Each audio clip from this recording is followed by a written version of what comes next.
The guard didn't even look at her. That was the part Vivian Maroro would remember longest. Not the rain hammering the iron gate, not the other woman's hand resting on her husband's arm, not even the moment the gate swung open for someone else while she stood outside in the dark. It was the guard's face. Blank. Bored. Like she was nobody. Like she hadn't spent 6 years sleeping beside the man who owned everything behind those walls. She pressed the ultrasound photo against her chest to keep it dry. 8 weeks. She'd driven 40 minutes through a storm to tell Adrian he was going to be a father. And his man hadn't even looked at her. If you've ever stood outside a life you thought was yours and watched someone else walk into it, you already know what the next few hours cost her. Stay with me through this story. If it moves you, hit that like button and drop your city or country in the comments. I want to see exactly how far this story travels. Subscribe so you don't miss what comes next.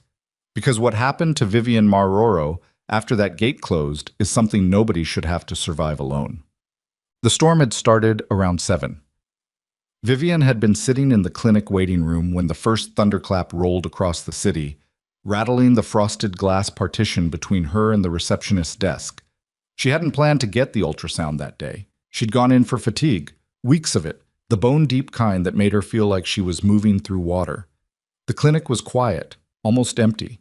A nurse had called her name with a flat, professional smile, and 40 minutes later Vivian was lying on a table staring at a grainy black and white image that made no sense until the technician said, "There's your baby, Mrs. Morrow." She'd asked the woman to say it again. "You're approximately 8 weeks along. Everything looks healthy."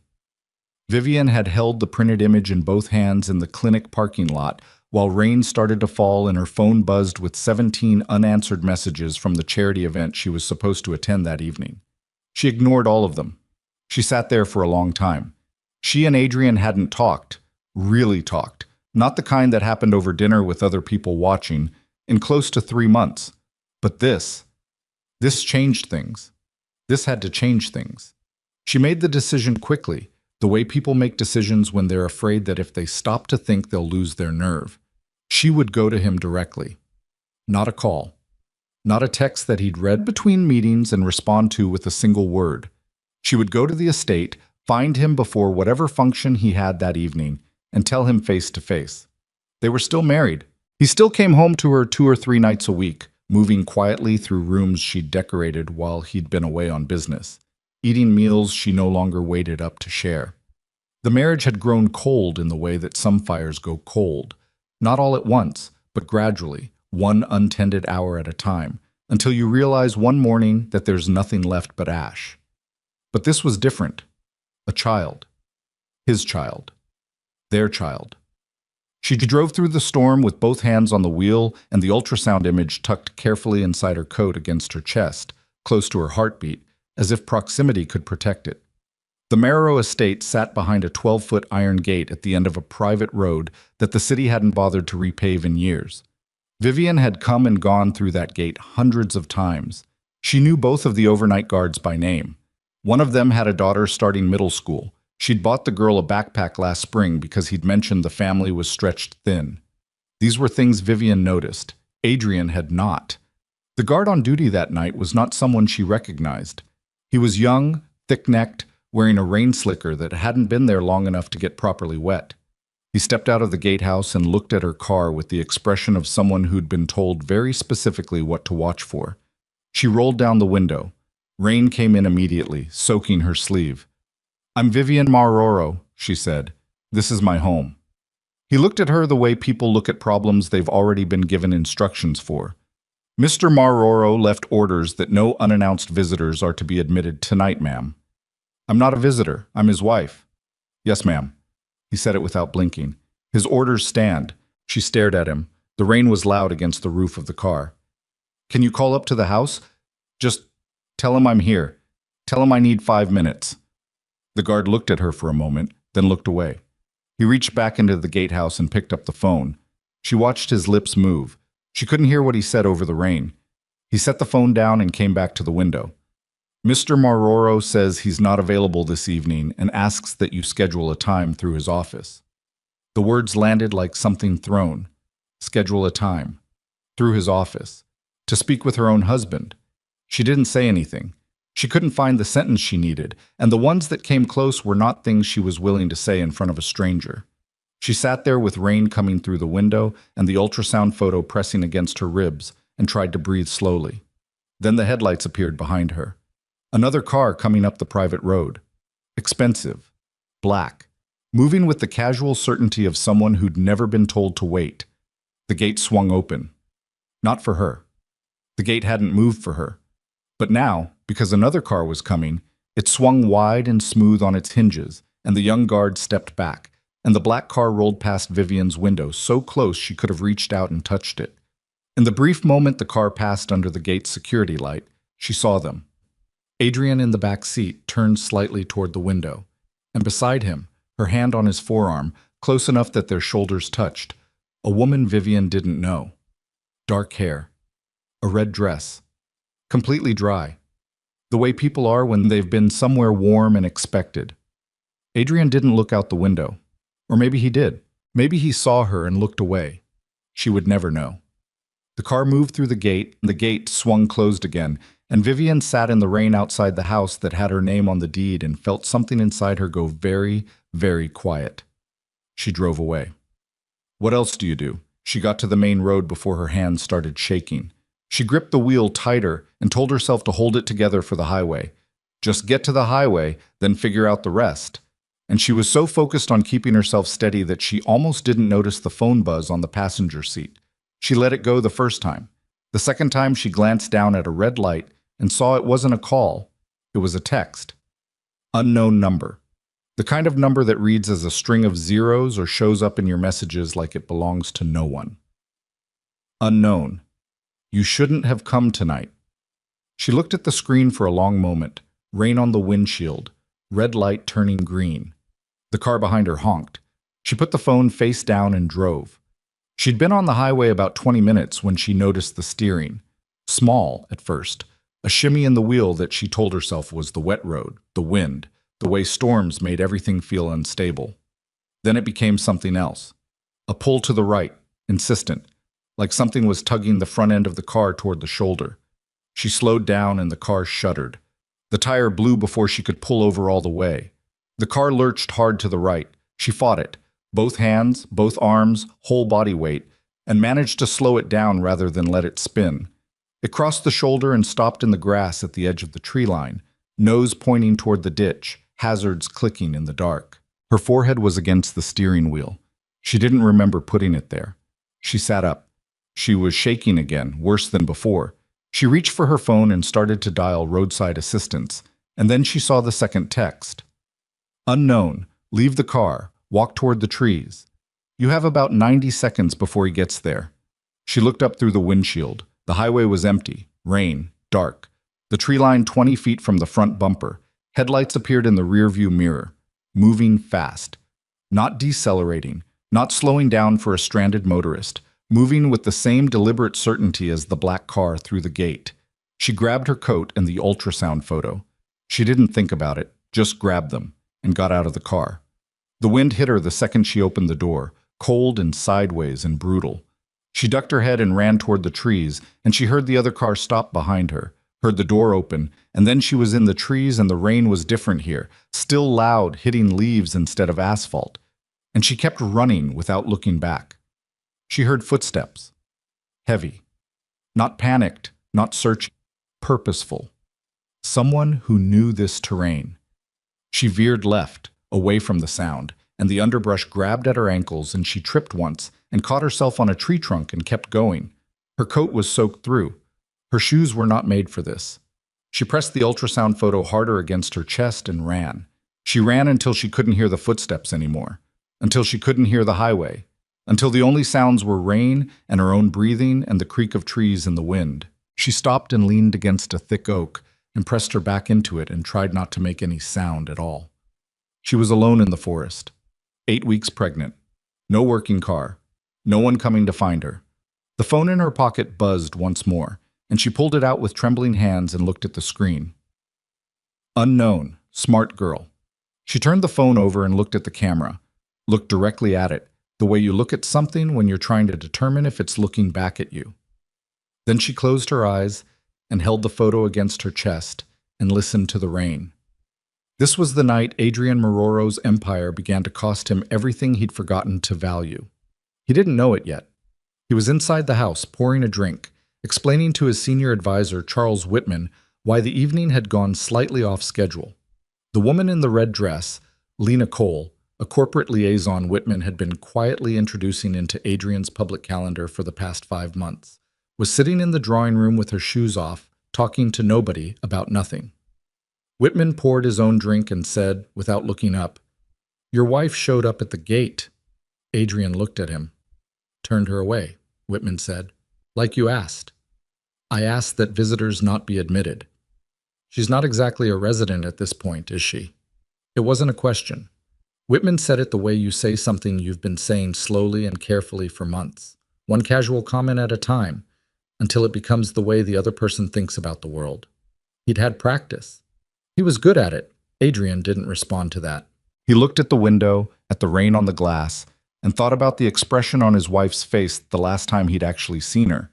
Not past her in the hallway, not nodded at her across a table, but actually looked at her. He couldn't place the memory with any confidence. That bothered him, but not enough. Not yet.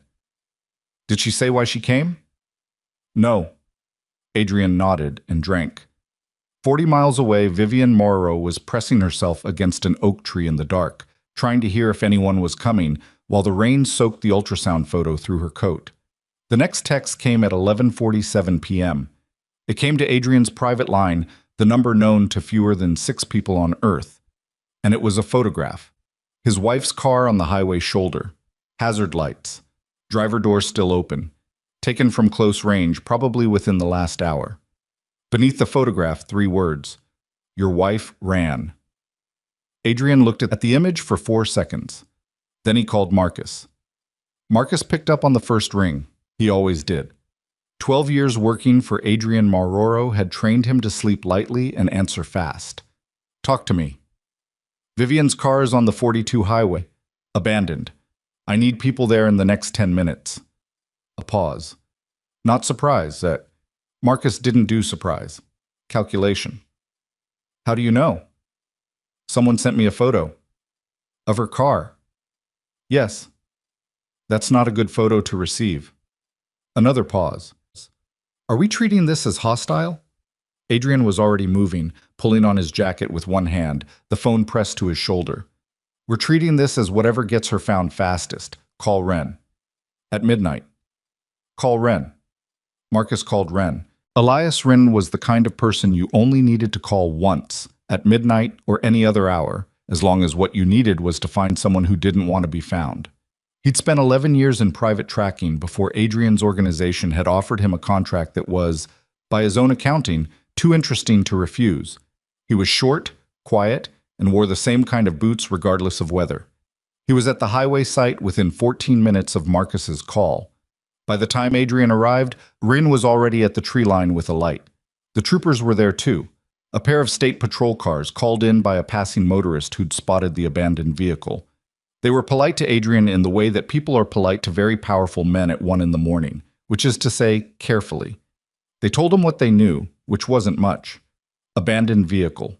No obvious accident, no sign of the driver on the roadway. Then one of them held up an evidence bag. Inside it, the ultrasound image, soaked but readable. 8 weeks, 4 days. Maroro V, printed in small text across the top of the image. Adrian took the bag from the officer's hand before anyone could stop him. He stood under the rain in the highway's emergency lane and looked at the image of the child his wife had driven through a storm to tell him about. The child she'd stood outside his gate in the rain to tell him about. The child she had been carrying when his guard had turned her away on his direct instruction. He looked at the image for a long time. When he looked up, Marcus was watching him with an expression that was not quite pity, but was in the same family. "She came to tell me," Adrian said. Not to Marcus. Not to anyone in particular. "Yeah," Marcus said. "She did," Rin called from the tree line. "I've got a trail, recent. Someone was running. Stride says scared, not trained.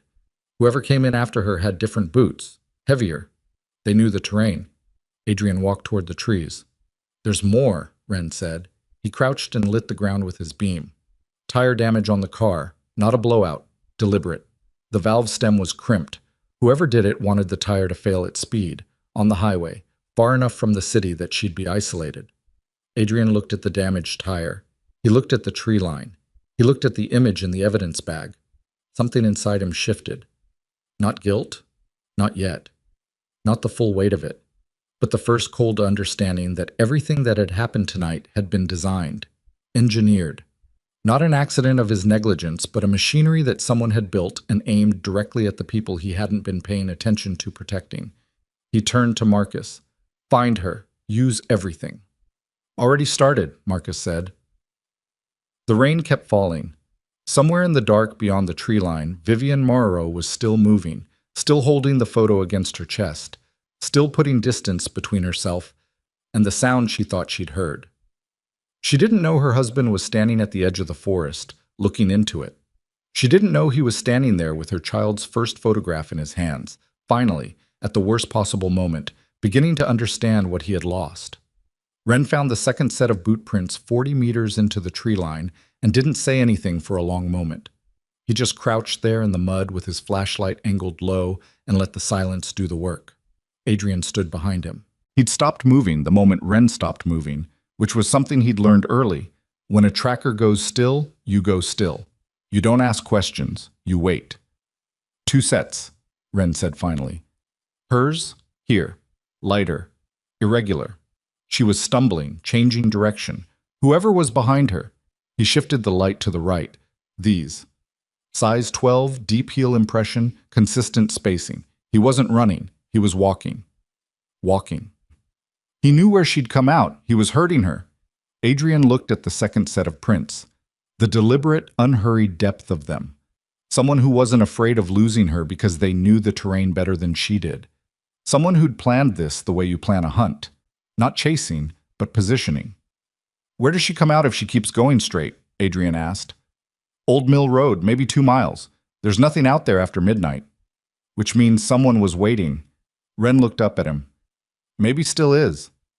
Adrian turned to Marcus, who was standing at the tree line with a phone to each ear. Marcus held up one finger, 1 minute, and kept talking, low and fast, into the left phone.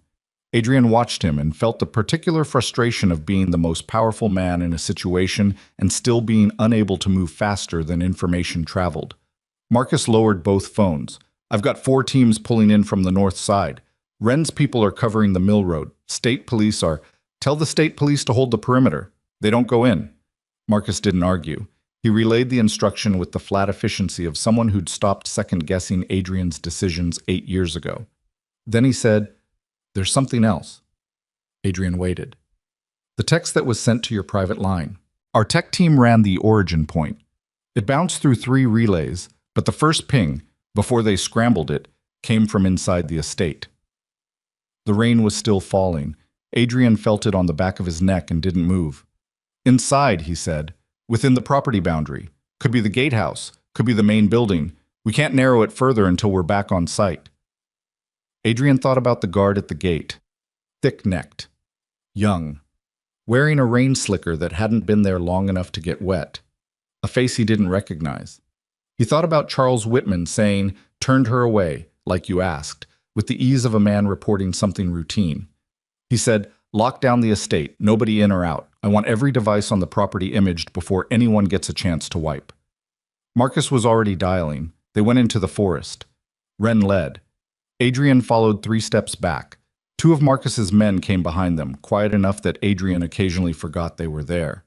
The rain had softened to a steady drip from the canopy, and the ground underfoot was a mix of mud and root and wet leaf that grabbed at every step. They moved without lights when they could, using Wren's knowledge of the terrain more than their eyes. 40 minutes in, Wren stopped again. He pointed to a tree. At about shoulder height, there was a mark in the bark. Fresh, pale wood exposed where something had scraped hard. Below it on the ground, a partial handprint in the mud. Someone had caught themselves falling, or stopped themselves from falling. She came through here, Wren said. He touched the edge of the handprint without disturbing it. Recent. Within the last 2 hours. He looked further into the dark. She changed direction here. Started moving parallel to the road instead of away from it. Smart, Adrian said before he'd decided to say anything. Ren glanced at him, kept the road as a reference point without getting back on it. Yeah. A pause. She's thinking. She's scared, but she's thinking. Adrian nodded once and didn't say more. He was not a man who had ever been comfortable with the particular kind of fear that comes from caring about someone's survival. He was comfortable with danger as a professional condition. He was comfortable with violence as an instrument. What he was not comfortable with, what he had spent 6 years systematically avoiding, was vulnerability, the kind that came from needing another person to be okay. He pushed it down and kept moving. They found her trail leading northeast toward a shallow creek bed that Ren said dried up in summer but ran cold and fast after rain. The prints on the near bank told a brief, clear story. She'd come to the edge, tested it with one foot, pulled back, then crossed anyway about 30 meters downstream where the rocks were closer together. She crossed, Ren said. How long ago? Hour, maybe less. He looked across the water. The other prints don't cross. He turned back here. He let her go. Or he got what he wanted. Ren looked at him steadily. She was bait, Morrow. The photo, the text to your private line, the tire. None of that's about her. She was the mechanism to get you out of the estate at midnight and moving in a direction someone else chose. Adrian stood at the edge of the creek and felt the pieces arrange themselves into a shape he recognized. He'd used this architecture himself years ago. Draw the target out. Destabilize their environment. Make them reactive instead of deliberate. You didn't win by confronting power directly. You won by making power chase you onto your own ground. He said, Marcus. Marcus was already beside him. Yeah. Pull everyone back from the mill road. What? Pull them back. Quietly. Don't let them know we know. He looked at Ren. Is there another route to where she's heading? Ren thought for 2 seconds. If she stays northeast, she'll hit the old Reardon property, abandoned farmhouse, half-mile past the creek. Can we get there ahead of her? If we go now, different route, there's a fire road on the north side. Adrian looked at Marcus. Marcus was already on the phone. They moved. The fire road was narrow and unloved. Overgrown on both sides, the asphalt cracked and heaved by years of frost and nobody's maintenance budget. Marcus drove with the headlights off, guided by the pale green of a night vision display mounted on the dash. Adrian sat in the passenger seat and said nothing for the duration of the drive. He was running the architecture of the evening through his head. The gate, the guard, the woman in the red dress, Whitman's ease, the text from inside the property boundary. And the shape it made was not one he'd built. Someone else had. Someone patient and thorough and deeply familiar with the way Adrian's household operated. He thought about who hated him enough to be that patient. The list was not short. Marcus parked 100 meters from the farmhouse, and they went the rest on foot. Ren confirmed the structure was empty before Adrian entered, moving through each room with a light and coming back to the door with a brief nod. They waited. Vivian came through the back field 22 minutes later. Adrian saw her before she saw the light in the farmhouse window, a shape at the edge of the field, moving unsteadily, one arm held close to her chest. She stopped when she saw the light. He watched her calculate, watched her decide. She moved toward it anyway, because she was cold and exhausted and had run out of other options. He opened the door before she reached it. She stopped on the threshold and looked at him. Her hair was flattened against her face. Her coat was soaked through. She was holding the ultrasound photo in her left hand, creased and wet but intact, gripped with a steadiness that the rest of her body didn't have. They looked at each other across the doorframe. You're bleeding, he said, her palm, the one she'd used to catch herself against the tree. I know, she said. Her voice was flat. Not the flatness of shock, but of someone who'd been storing their reactions up and hadn't decided yet what to do with them. She walked past him into the farmhouse. He closed the door. Marcus produced a first aid kit with the quiet competence that made him indispensable. Ren stood by the window. Vivian sat on an overturned crate and let Adrian clean the cut on her palm without comment, her eyes fixed on the middle distance, her other hand still holding the photo. He worked carefully.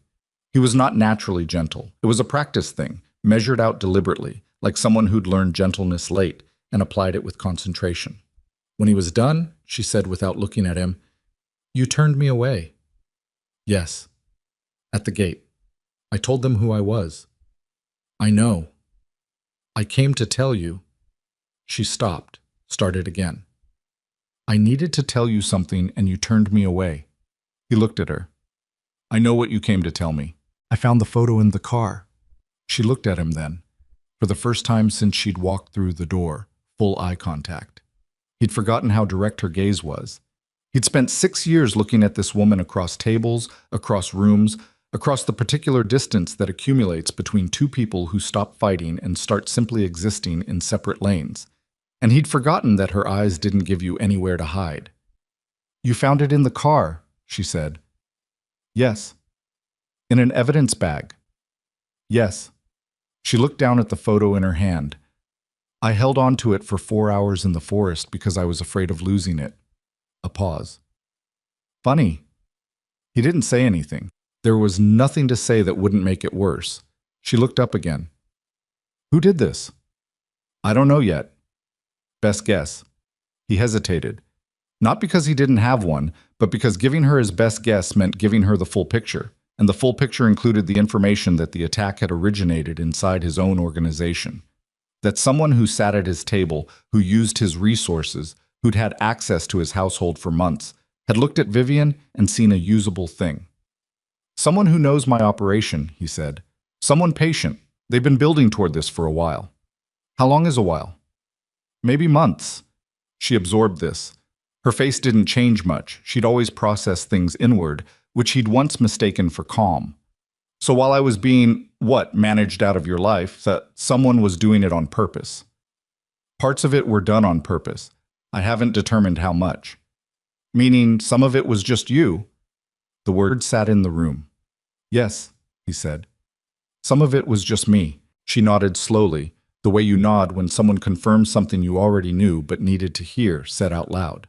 She stood up, and he stood too, and they were close together in the low light of the farmhouse, and he could see exactly how exhausted she was. The gray under her eyes, the slight tremor in her hands she was working to suppress. I need to know she's safe, Vivian said. The baby. We have a doctor coming. She'll be here within the hour. She. Dr. Tanaka. You've met her. She's good. Vivian looked at him for a moment. You called a doctor before you knew if I was physically hurt. I called a doctor because you're 8 weeks pregnant and you've been running through a forest for 4 hours in the rain. Something crossed her face. Not softened, not grateful exactly, but something more complicated. The look of someone who'd been braced for less. She sat back down. Marcus appeared in the doorway and tilted his head toward Adrian. Come here. Adrian crossed the room. Marcus kept his voice below the range of the room. We have a problem at the estate. Which one? Whitman's gone. Left about 90 minutes after you did. His car's not on property, his phone's going to voicemail. Adrian looked at him steadily. There's more, Marcus said. Tech team pulled the device logs. The text to your private line.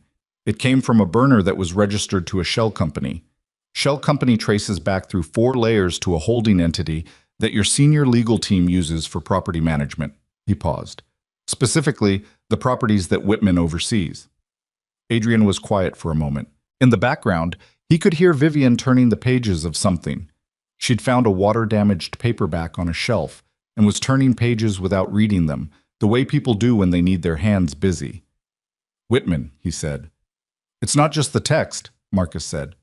Tech found a secondary channel on his devices. Encrypted. Still cracking it, but the traffic volume goes back 5 months. Same period as... Marcus glanced briefly toward Vivian. The public calendar changes. The events she started getting excluded from. The function invitations that stopped arriving. 5 months. Adrian did the math without meaning to. 5 months was around the time Lena Cole had first appeared at a corporate function on Charles Whitman's arm, introduced as a liaison, inserted into the margins of Adrian's schedule with the smooth invisibility of something being done so gradually it was never noticed. He thought it was routine, organizational social management, the kind of thing he delegated to Whitman precisely because he trusted him to handle the texture of public life. He'd never asked. He'd just accepted the new shape of his evenings and called it convenience. Find him, Adrian said. Already. Find him tonight, Marcus. I don't want morning. Marcus nodded and stepped outside. Adrian stood in the doorway between the rooms and looked at Vivian. She'd stopped turning the pages. She was looking at the photo again, holding it up slightly toward the farmhouse's single working light, studying it the way you study a thing you're trying to memorize before it's taken from you. He thought about Whitman sitting across the table from him for 12 years, sitting in boardrooms, at dinners, in the back of cars on the way to meetings that required preparation and trust. The man who'd organized his schedule, curated his public image, managed the interface between Adrian's private life and the empire he'd built.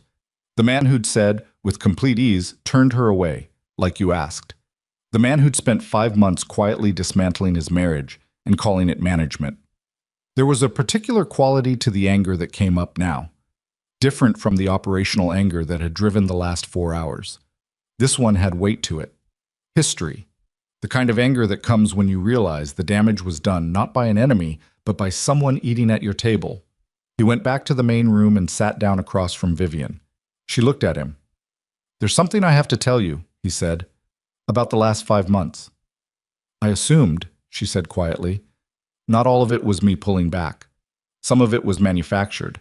Someone inside my organization has been systematically separating us, keeping you out of my line of sight. I don't have the full picture yet, but I have enough." She was very still. "A woman tonight," she said. "Lena Cole, she was placed there. Nothing happened, but she was placed there, and I accepted her presence without questioning why, which is," he stopped himself from making it an excuse. "That's on me." "How long has he been doing it?" 5 months, as far as we can tell." She laughed. It was not a happy sound. It was the laugh of someone who has been told that what they felt was real, that the distance, the exclusions, the growing sense of being slowly erased from their own life was not imagination, was not oversensitivity, was a thing being done to them deliberately by someone with a plan. 5 months, she said. "Yes." "And you didn't notice?" "No." "Because you weren't looking." He held her gaze. "Because I wasn't looking." She set the photo down on her knee. She was quiet for a long moment, and the farmhouse was quiet around them. And outside the rain was finally easing, and somewhere through the trees a car's headlight swept across the window. Dr. Tanaka arriving. "I need you to answer me one thing honestly," Vivian said. "Not as an explanation, not with context, just the answer." "Okay." "If she hadn't disappeared," Vivian said, "if I'd just driven home tonight and none of this happened, would you have ever noticed what was being done to me?" He sat with the question. He gave it the weight it deserved because she deserved that, at minimum. "I don't know," he said. She nodded once. That was, he understood, the most honest thing he'd said to her in years, and they both knew it, and it was not enough, but it was something. Dr. Tanaka came through the door with her bag and a professionalism that filled the room cleanly. She spoke to Vivian with a directness that Vivian responded to immediately. 2 women in a room, clear language, no performance. Adrian stepped back. Marcus came through the door behind the doctor and moved directly to Adrian's side. His face was the controlled expression of someone delivering information they'd rather not deliver. "We found Whitman," Marcus said. "Where?" "Airport, private terminal. He was boarded on a charter flight registered to a holding company, one we don't own." A pause. "Flight plan filed for a destination in a non-extradition jurisdiction." "Did we stop him?" "We pulled him off the plane." Marcus's voice was careful. "But there's a problem." Adrian waited. "He wasn't alone. There was a second passenger on the manifest." Marcus looked at him. "Danny Reese." Adrian went still. Danny Reese. 14 years on his security team, the man who'd managed Vivian's personal protection detail for 3 of those years. The man whose daughter had been in the hospital last winter with a condition nobody talked about because Danny was private and Adrian had respected that privacy by not asking questions. The man who knew Vivian's schedule down to which pharmacy she used. "Danny," Adrian said. "Yeah." Marcus's jaw was tight. He didn't book the flight. Whitman's people booked it for him, but his bag was packed. He was sitting in the terminal. Adrian looked across the room at Vivian, who was talking to the doctor with her coat finally off, her face turned slightly toward the light, one hand resting on her own midsection in the way that people do when they're newly aware of something they're carrying. Danny Reese had known when she left the house tonight, had known her route, had known the section of highway where a compromised tire would leave her most isolated. He had sat across from Adrian at a table 3 weeks ago and asked about fishing. Keep them separated, Adrian said quietly. I want to talk to Danny first. Not Whitman. Danny. Why Danny first? Because Whitman's been planning this. Whitman will have a script. He looked at Marcus. Danny won't. Marcus understood. He left. Adrian stood alone at the edge of the room and watched his wife let a doctor verify that the child she'd carried through a forest in a storm was still safe. He watched Vivian's face when the doctor said what she needed to say. The brief collapse of tension, the exhale, the 5 seconds where she pressed her eyes shut, and he saw 4 hours of fear drain out of her all at once. He had not protected her. He had not been paying attention. He had given the architecture of his household to a man who'd used it as a weapon, and he'd sat in a drawing room pouring drinks while his wife ran through dark trees in the rain. He had not known. But not knowing was not the same as innocent. The farmhouse door opened behind him, one of Wren's men. We've got movement on the mill road, the man said. Vehicle turned around when it saw our people, heading back toward the highway. We're following. Don't engage, Adrian said. Follow only. I want to know where it goes. The man left. Vivian looked across the room at Adrian. The doctor had stepped away to make notes, and for a moment it was just the two of them again. And the farmhouse, and the aftermath of a night that had remade the shape of everything. What happens now? She asked. He thought about Whitman at the airport. Danny Reese with his packed bag. The vehicle on the mill road heading somewhere he didn't know yet. The 5 months of deliberate erosion. The person at the end of all of it. The one patient enough to build this, thorough enough to weaponize the people Adrian trusted, angry enough to do it for whatever reason drove a person to this kind of planning. Now I find out who started this, he said. And then? He looked at her. And then I finish it. She held his gaze for a moment. Then she looked down at the photo in her hand. When she looked back up, something in her face had shifted. Not trust, not yet. Nothing that simple, but the particular quality of someone who has decided, for reasons of their own, to stay in the room a little longer before they decide anything permanent. Then you'd better start talking, she said, because I think I'm owed the whole story. He pulled a chair across the floor, sat down, and for the first time in 6 years, began to tell his wife the truth about the empire she'd been living inside without ever being allowed to understand. He talked for 2 hours. Not the version he'd told board members or lawyers or the journalists who occasionally got close enough to ask real questions. Not the curated history, the one with the edges filed down and the worst decisions framed as calculated risks. He told her the actual architecture, where the money had come from in the early years, which relationships had required silence as a price of entry, what the organization did in rooms that had no official record. He told it methodically, without drama, the way you give testimony when you've decided that the alternative costs more. Vivian listened. She didn't interrupt. She sat on the overturned crate with her coat back on, and the doctor's blanket over her shoulders, and the ultrasound photo in her lap, and she listened to the man she'd married describe the things she'd been living inside for 6 years without a map. When he finished, the farmhouse was very quiet. You knew I didn't know any of this, she said. Yes. You kept it that way on purpose. At first, yes.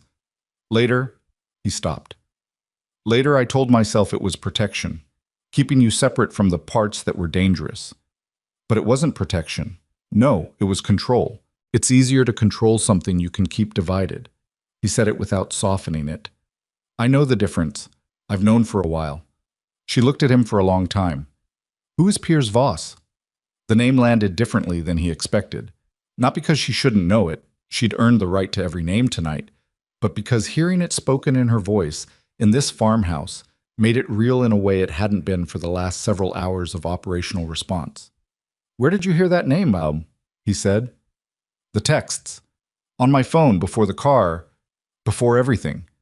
She pulled her phone from her coat pocket and turned the screen toward him. Third one. I didn't show you before because I didn't know if I could trust you with it. He took the phone, read the text. Unknown. Piers Voss sends his regards. Tell your husband the debt is due. He sat with it. The debt is due. The particular phrasing of someone who'd been rehearsing this moment for a long time. Voss? Marcus said from the doorway. He'd come back quietly, which was a habit that Adrian had stopped noticing years ago. I was going to brief you. Figured it could wait until... It can't wait, Adrian said. Tell me. Marcus came into the room. He looked at Vivian briefly, with the expression of a man deciding how much to sanitize, and then apparently decided nothing because he said it straight. Piers Voss, 29 years old, only surviving son of the Voss organization. What was left of it after the Calverton Street operation 9 years ago. He paused. You dismantled his father's network in about 4 months. His father died in custody 18 months later. 2 of his brothers died during the operation itself. Piers was 17 at the time. I was in a different country, school program, didn't touch him legally. He's been building since then, Adrian said. It wasn't a question. Looks like? Small footprint, very patient. Started buying infrastructure 3 years ago. Transport companies, a logistics firm, 2 shell entities in Eastern Europe. Nothing that would flag individually. Our analysts didn't connect the pattern until tonight. Vivian was watching Marcus with the focused attention of someone cataloging every word. He's been planning this for 3 years. At minimum. The approach to Whitman, but we're still piecing the timeline, but the first contact appears to be around 18 months ago. Marcus looked at Adrian. He didn't approach your operation directly. He found the weak points and let them do the work. Whitman. Danny Reese, the gate guard with the new rain slicker. He studied us, Adrian said. Thoroughly. And Whitman was willing. Whitman was paid. Also, Marcus's jaw moved. We found financial irregularities going back 4 years. Whitman has been redirecting organizational funds on a small enough scale that it never triggered review. Voss appears to have found this independently and used it as leverage before the payment started. Whitman didn't have a choice at the beginning. And then he did have a choice and made it anyway. Yeah, Vivian said quietly. What about Danny Reese? Marcus looked at her. His daughter. She's not sick in the way people usually mean. There are people holding something over him. We don't have the specifics yet. He'll tell us, I think, if we give him the right conversation. His daughter is being threatened, Vivian said. That's what we believe. She was quiet for a moment. Then she said, then Danny Reese is a victim too. Marcus looked at Adrian. Adrian looked at Vivian. He gave them your schedule, Adrian said carefully. He gave them the information that put you on that road tonight. I know what he did, she said. I also know what it means to be trapped inside someone else's plan with no visible exit. She looked at Adrian directly when she said it. Not cruel, just precise. Don't punish his daughter for his desperation. The room was quiet. Okay, Adrian said. Marcus's phone buzzed. He looked at it and something in his expression shifted. Not alarm, but the specific tightening that preceded bad information. The vehicle on the Mill Road, he said. It didn't go back to the highway. Where did it go? It went to a secondary location about 6 miles north. Our tail lost it in a tunnel. There's a network of old drainage infrastructure up there. Predates the county survey maps, so we don't have coverage. He looked up. But our tech team picked up cell traffic originating from the same grid reference about 11 minutes ago. Voss, Adrian said. The traffic was encrypted, but the signature matches the relay pattern from the text sent to your private line. Same architecture. Marcus paused. There's a voice fragment. Partial. 30 seconds. The tech team is cleaning it up. Play it. Marcus held the phone out. The audio was rough, compressed, layered with background noise. The particular static of a recording made in a hard-walled space. A man's voice, young, with the measured cadence of someone accustomed to being listened to. Ahead of schedule, which means he knows more than he should. Move the timeline up. The woman is already a liability. If he finds her before the morning window, we lose the leverage. A pause. Static. Then, I don't care what Whitman thinks at this point. Whitman served his purpose. The next phase doesn't need him. The recording ended. The woman is already a liability. Vivian's face didn't change. She'd heard it. He's pivoting, Adrian said. The original plan was to keep her as leverage through the morning, Marcus said. Use her location as a control mechanism. Make you negotiable. But you found her too fast, which means the leverage is gone and now she's just a loose thread. Yes. Adrian stood up. We need to move her. Now. Where? Vivian said, not protesting. Problem solving. I have a secondary property north of the city. Off any record Whitman would have accessed. Minimal staff. People I trust personally. He looked at Marcus. Get the car ready. Marcus left. Adrian turns to Vivian and found her already standing, coat buttoned, phone in her pocket. The ultrasound photo folded carefully and placed in the inside breast pocket where it would stay dry. She'd moved with a practicality that he hadn't expected, and then immediately felt stupid for not expecting. This was a woman who'd survived 4 hours alone in a forest. She wasn't waiting to be managed. "What aren't you telling me?" she said. He looked at her. "You've been managing the delivery of information since the farmhouse," she said. "I'm not criticizing it. I understand why. But I need to know what you're not saying." He considered. "The morning window Voss mentioned. I don't know yet what it refers to. Could be a meeting. It could be a secondary action he has planned that we haven't mapped yet. Could it be another target? Yes. Who? I don't know." She held his gaze. "Then find out before morning." They moved. The drive to the secondary property took 40 minutes on roads that Adrian hadn't used in 2 years. Marcus drove. Ren followed in a second vehicle. Dr. Tanaka had been escorted out earlier in a separate direction with instructions that Adrian trusted her to follow without explanation. She was not a woman who asked unnecessary questions. Vivian sat in the back beside Adrian and didn't speak for the first 20 minutes. The countryside moved past the windows, dark and wet, and the car was warm, and Adrian could feel the exact moment she stopped fighting the exhaustion.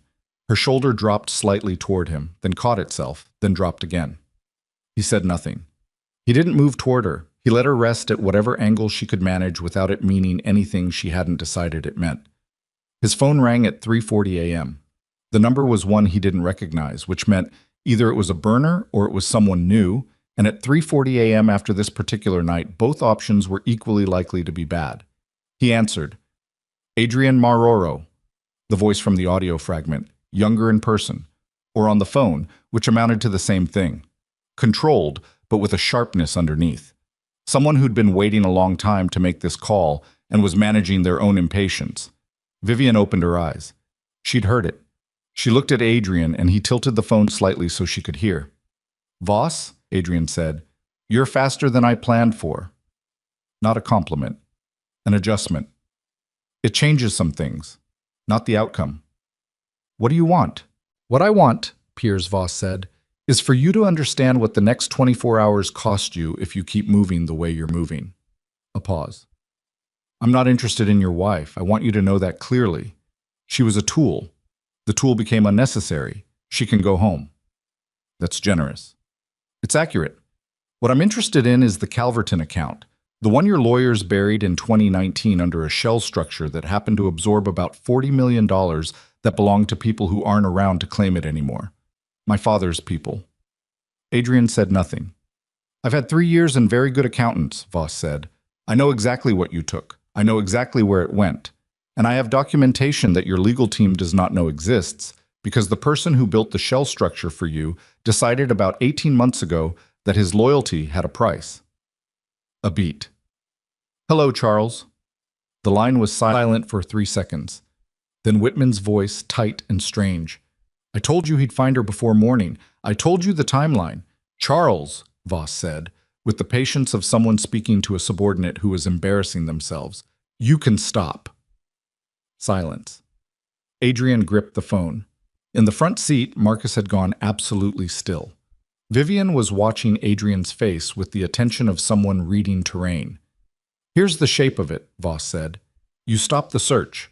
You call back whatever teams you have in the northern grid. You come to a meeting, location I'll send within the hour. And we discuss the transfer of the Calverton funds with interest as I've calculated it. You do that, and the documentation stays private. You don't do that." A pause. "There are 3 journalists who will have very detailed packages by 9 o'clock tomorrow morning. The kind of packages that don't just end careers. The kind that result in federal attention." Adrian looked out the window. The road was empty, the darkness between trees. "And if I come to the meeting," he said, "then we negotiate like adults, and everyone's morning is better than it could be." "And Whitman?" A brief silence. "Whitman is a problem you can sort after our conversation." "One question," Adrian said. "Quick." "The girl. Reese's daughter." Voss was quiet for a moment. "What about her?" "Is she safe?" "She's been safe. That was pressure, not action. I don't hurt children, Mauro. I'm not my enemies." Something in the way he said it, the particular dignity of a man who'd spent years defining himself against the thing that destroyed his family, made it believable. Which didn't make anything else forgivable, but it mattered for the specific question. "I'll call you back in 10 minutes, Adrian said. 8, Voss said, and disconnected. The car was quiet. Marcus turned in the seat. "He's got Whitman with him, which means either Whitman went to him voluntarily after we pulled him off the plane, or Voss has people inside the airport infrastructure who walked him out." "Both are possible," Adrian said. "The documentation he mentioned, if it's real, it's real." Adrian looked at the phone in his hand. "The Calverton account is real. The structure is real. If Whitman gave him the architecture and his accountants did the work, the documentation is real." Vivian said, "How bad?" He looked at her. "Bad enough that federal attention isn't an exaggeration." "So he has you. He has leverage. That's the same thing."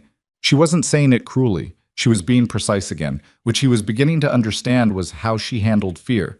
She got more accurate, not less. "What are you going to do?" "I'm thinking." "Think out loud." He looked at her for a moment. 6 years of not doing that. 6 years of processing alone and delivering conclusions to rooms full of people who'd already been positioned to receive them. He wasn't sure he knew how to do it differently. He tried. "If I go to the meeting, I'm walking into a space he controls, with documentation he controls, with Whitman there as a witness to whatever version of events serves him. Even if the negotiation goes well, I've given him the room." He paused. "If I don't go, the documentation goes public at 9 and everything I've built for the last decade becomes federal evidence." "Is there a third option?" Vivian said. "There's always a third option. The question is what it costs." Marcus said from the front, "Celine." Adrian looked at him. "Celine Voss," Marcus said. "She's been in the city for 3 days. I didn't connect it until now. She came in on a travel document under a different name, but our facial recognition flagged her at the airport, and I put her in the low-priority file because she had no known active connection to—" He stopped. "She's Pierre's sister, half-sister, different mother. She wasn't part of the Calverton operation because she was living overseas with her mother's family when it happened." "Where is she now?" Adrian said. "Hotel downtown. She's been there for 3 days. No outgoing communications to Pierre's that we've caught, but that means nothing given his relay architecture." Adrian sat back. A sister. In the city for 3 days, which meant she'd arrived before tonight, which meant her presence was part of the plan, not a response to it. "She's not with him," Vivian said. They both looked at her. "If she were part of his operation, she wouldn't be somewhere you could find her. She's here separately." Vivian's eyes were clear, the exhaustion momentarily pushed back by the particular alertness of seeing something others were moving past. "She came to the city 3 days ago. The plan moved last night. She didn't go to ground, which means she either doesn't know the plan moved or she doesn't approve of it." Marcus looked at Adrian. "Get me in front of her," Adrian said, "before the 8 minutes is up." "That's not possible." "Get me her phone number then." Marcus was already moving. He had the number in 4 minutes. Pulled from a hotel registration that had been made in the wrong name, but with a real phone number, which was the kind of mistake you made when you were present in a city for personal reasons rather than operational ones. Adrian called it with 2 minutes to spare. She picked up on the third ring. "I don't know who this is, but Celine Voss, my name is Adrian Marrero." Silence. Not the silence of surprise. The silence of someone who'd been expecting this call and is deciding in real time whether to have it. "You move fast," she said finally. "I need to know something, and I need the answer in 90 seconds. You don't get to make that kind of demand of me." "I know. I'm asking anyway." He looked out the window. "Does your brother know you're in the city?" A long pause. Longer than 90 seconds deserved. "No," she said. "Why are you here?" Another pause. He heard her breath change, not a sharp intake, but the slow exhalation of someone releasing a decision they'd been carrying. "Because I found out 3 weeks ago what he was planning and She stopped. "I couldn't stop him from a distance. I came here to try to stop him in person, and then he moved faster than I thought, and now I'm sitting in a hotel room at 4 in the morning watching the news for your wife's name." "She's safe," Adrian said. The exhale he heard then was not professional. It was the sound of someone who'd been afraid. "He won't negotiate," Celine said. "Whatever he told you on the phone, he'll—" He's not interested in money. He never was. He wants to break you the way he believes you broke his family. The Calverton documentation is real, but it's a tool, not a goal. His goal is to put you in a position where everything you have means nothing. Her voice was steady, but the steadiness cost her something. He's been planning this since he was 17 years old. It is the entire architecture of his adult life. There is no version of a meeting that ends well for you. Adrian looked at Vivian.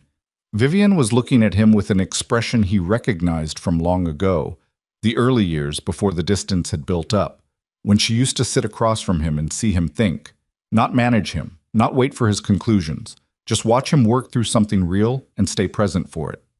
He called Voss back. "I'll come to the meeting," he said. "Smart," Voss said, "but not alone. I didn't expect my wife comes with me." Silence. "That's not," Voss started. "She heard your name from whoever sent those texts tonight. She was in the forest. She has a right to be in the room." He kept his voice level. "Or I stay where I am, and at 9 o'clock we find out together what federal attention actually looks like." A long pause. He could hear Voss thinking. The calculation of a man who'd spent years wargaming every version of this conversation and had not included this variable. "Fine," Voss said. "She comes. Fine." Marcus looked back at Adrian. "You're bringing her into the room?" "Yes." "Maroro. Oro. Voss said himself she's not a target, and she just told me something that changes the shape of this meeting." He looked at Vivian. "Celine Voss is going to be there." Vivian didn't look surprised. She called him. "She's going to try to reach him in the room. Stop it before it ends the way he intends." He met her eyes. "I need you there because you're the only person in this situation who hasn't lied to anyone, and I need Voss to see that." She was quiet for a moment. "This is a significant thing to ask," she said. "I know. I'm 8 weeks pregnant, and I've been running through a forest." "I know." She looked at him for 3 long seconds. Then she said, "If you put me in a room with the man who had someone try to abduct me tonight, you do not get to manage what I say to him." "I wouldn't try." "Say it like you mean it." "I mean it." She looked out the window. The first pale edge of dawn was beginning somewhere behind the eastern tree line. Barely, just the suggestion of it, the dark going from black to deep gray at the very rim of the horizon. "Okay," she said. "Then let's go." The location Voss sent was a warehouse in the Port District, the kind of building that had been many things over many decades and was currently in the administrative limbo of a property dispute, which meant no active tenants, no regular foot traffic, and the particular legal ambiguity that made it useful for conversations that needed to happen without record. Adrian recognized the architecture immediately. He'd used buildings like this himself. Marcus parked outside and turned around. "I have people on the perimeter. 4 entry points covered. Voss will have the same." "Probably more." Adrian looked at the building. Vivian was looking at it too, her hands in her coat pockets, her face composed with the careful blankness of someone who'd decided to be afraid later. "One more thing," Marcus said. He reached into the dash compartment and removed a small device. A recording unit, flat, about the size of a folded card. "Anything said in there? Gets recorded," Adrian said. "Yes." He took it. Vivian looked at the device. "Is that legal?" "No," Adrian said. "Okay," she said. "Let's go." They walked toward the warehouse door, and the dawn kept coming, gray and slow and indifferent, and somewhere inside the building Piers Voss was waiting with 12 years of grief and a carefully assembled case for destruction, and beside him Charles Whitman, who'd spent 18 months building a betrayal out of small, quiet choices and the entire architecture of the night. The storm, the gate, the forest, the farmhouse, the phone calls and the recordings, and the sister in the hotel room, compressed itself down to this single threshold, this door, this moment where Adrian Maroro walked forward into the thing he could no longer manage from a distance, with his wife beside him and no performance left to give, nothing between him and the consequences of who he'd been for the last decade, except whatever he actually was underneath it. He pushed the door open. The warehouse smelled like salt water and old iron and something chemical underneath. The residue of whatever had been stored here before the legal dispute made it nobody's problem. The floor was concrete, cracked in long lines that ran toward the far wall like something had settled wrong in the foundation years ago and nobody had bothered to fix it. The ceiling was high and dark, strung with dead industrial lights that left most of the space in the kind of shadow that wasn't quite darkness but wasn't useful either. Piers Voss was standing in the center of the space. He was younger than Adrian had constructed in his head. That was the first thing. 29 on paper, but he looked younger than that standing in the warehouse light. Lean, dark-haired, wearing a jacket that was too good for the building and not good enough to be a statement. He had the particular stillness of someone who'd rehearsed this moment so many times that the actual event felt slightly unreal to him. His hands were at his sides. He wasn't performing calm. He actually was calm, which was more dangerous. Behind him, Charles Whitman sat on a metal chair like a man waiting for a verdict he'd already written. He looked smaller than Adrian had ever seen him. The 12 years of boardrooms and dinners and the specific authority of a man who managed other people's lives had flattened out of him completely, leaving something that just looked tired and old and aware of what he'd done. 4 men positioned around the perimeter, 2 near the far exit, 2 flanking the door Adrian had just walked through. They were not pointing weapons, but they had them, and their hands were in the kind of positions that meant the weapons would arrive quickly if the room required it. Adrian walked in without slowing. Vivian walked beside him and didn't look at the men on the perimeter. She looked at Piers Voss. Voss looked back at her. Something crossed his face, brief, involuntary, the kind of expression that arrives before the controlled version can replace it. Adrian had spent enough years reading rooms to identify it, recognition. Not of her specifically, of what she represented. A pregnant woman who'd survived a forest and walked into a warehouse at dawn with mud still on her shoes and her back straight. He hadn't quite accounted for that. "Mrs. Marroro," Voss said, not hostile, almost careful.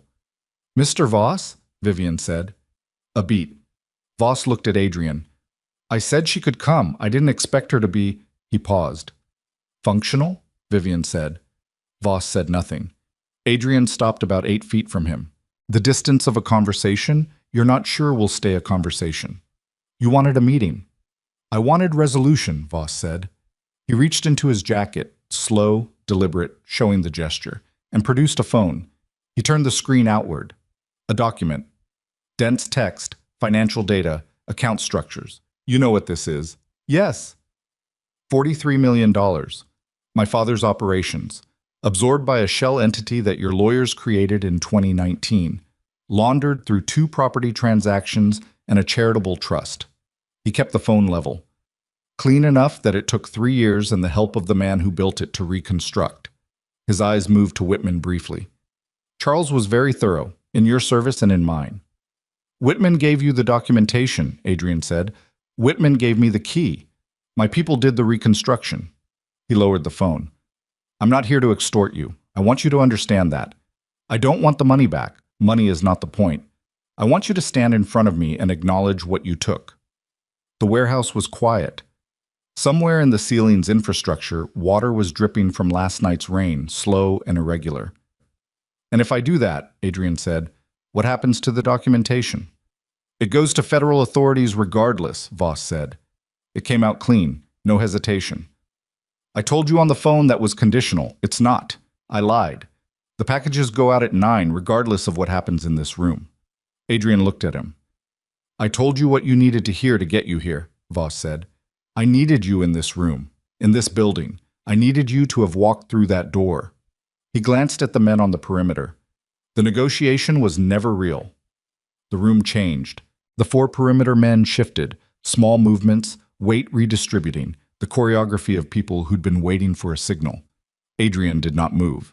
He was aware of his own heartbeat in a way that happened in very few situations. Not fear exactly, but the particular physiological alertness of a body that knew the next 30 seconds mattered in an irreversible way. Vivian said, "Where is Celine?" The room went very still. Voss's controlled expression fractured, just at the edges, just enough. His jaw tightened. "What?" "Your sister. She's been in the city for 3 days." Vivian's voice was level. "She came to stop you. Did she make it to you before we got here, or are you still operating on a plan she doesn't know has already gone wrong?" Voss stared at her. "How do you—" "She called your brother," said a voice from the far side of the warehouse. Everyone turned. Celine Voss came out of the shadow near the eastern wall. She was tall, dark-haired like her brother, but where his stillness was rehearsed, hers was the stillness of someone who'd been very still for a very long time and was now done with it. She was wearing a coat that was still damp from the rain, and her face was the face of someone who'd been awake since yesterday and had used the time to arrive at a decision. "Celine," Piers said. One word, everything in it. "I'm not here because of him," she said. She was looking at her brother. Only at her brother. The rest of the room didn't exist for her. "I'm here because of you. You need to leave." "No." She walked toward him. The perimeter men looked at each other and then at Voss, waiting. He didn't signal them. "Piers, look at me." He looked at her. "This is not what Papa would have wanted." Something happened in his face. Fast and controlled and painful to watch. The face of a person who's been using an argument for 12 years and has just heard it rephrased by someone they can't dismiss. "Don't," he said. "He would not have wanted this. He was not a good man. I know that. You know that. We grew up in that house. But this is not justice. This is what's left." His voice cracked on the last word. Not broke. Cracked, like a surface under pressure, the kind of sound that tells you the structure underneath is working very hard. After what he did to us, what he took, this is what's left to do. Piers, they're all gone.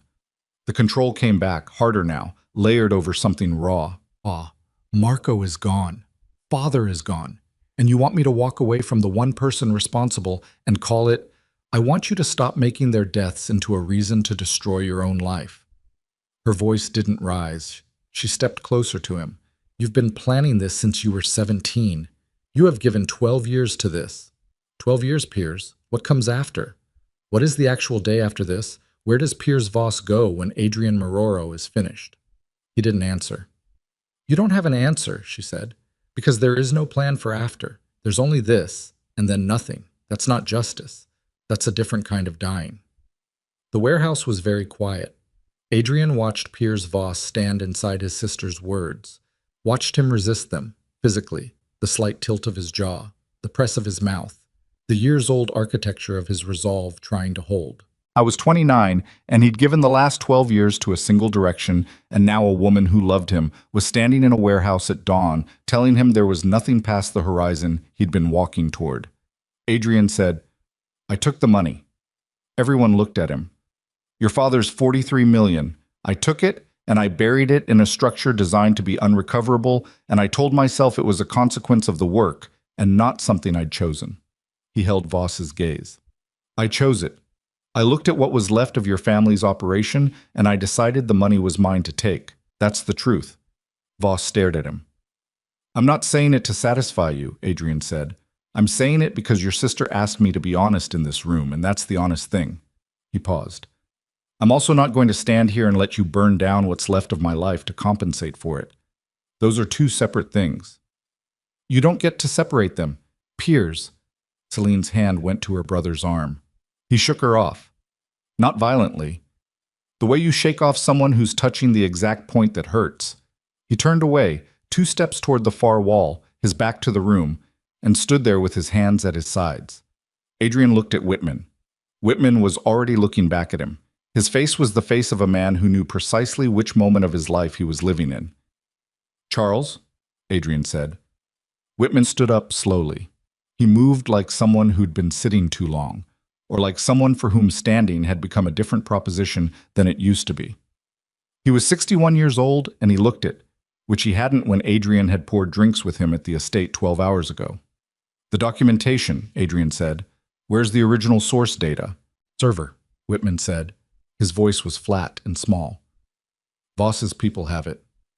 Is there a copy in your possession? A pause. No. Is that the truth? Whitman looked at him for a long moment, the look of a man deciding whether the habit of lying still served any purpose. Yes, he said. That's the truth. Adrian nodded.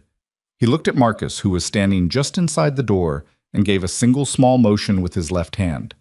Marcus's phone came up. Then the door on the south wall blew open. Not opened. Blew. forced from the outside with enough pressure that the latch tore out of the frame and the door swung and hit the interior wall, and the sound of it was violent in the large space. 3 men came through, moving fast, weapons up, and behind them 2 more, and the perimeter men reacted immediately. The warehouse went from tense to fully kinetic in under 2 seconds. Adrian dropped. He pulled Vivian down with him by instinct, one arm across her shoulders, his body between her and the direction the breach had come from. They went to the concrete hard. His knee hit first, and the pain was immediate and searing, and he registered it and dismissed it and kept her covered. The south wall intruders were not Adrian's people. He understood this in the first second from their positioning. They weren't coordinating with Marcus's men on the perimeter. They were moving against everyone, sweeping the room with the aggression of people who'd been given a single objective and no allies in the space. Voss's perimeter men engaged. 2 went down fast.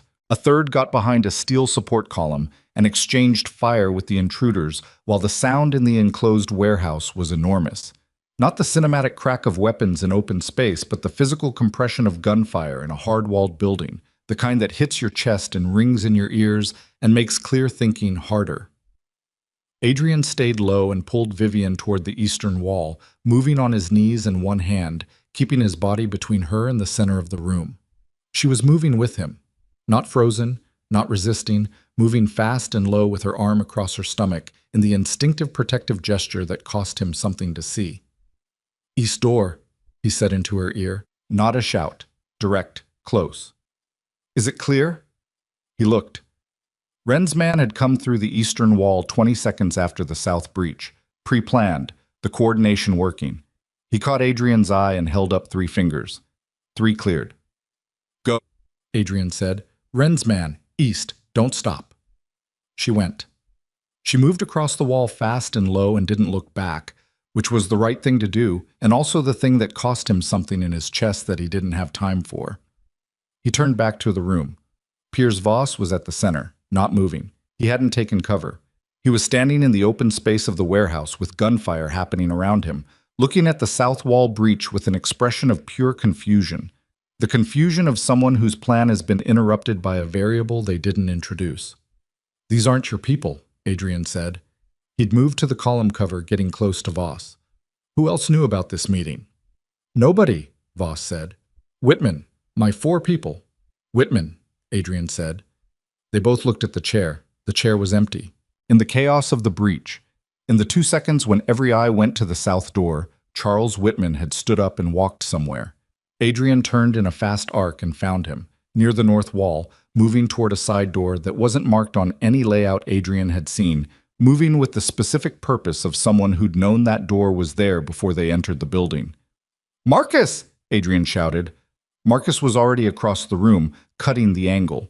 He reached Whitman at the door, got a hand on his collar, and Whitman turned and swung something, a phone, held like a weapon, the corner of it catching Marcus across the cheekbone.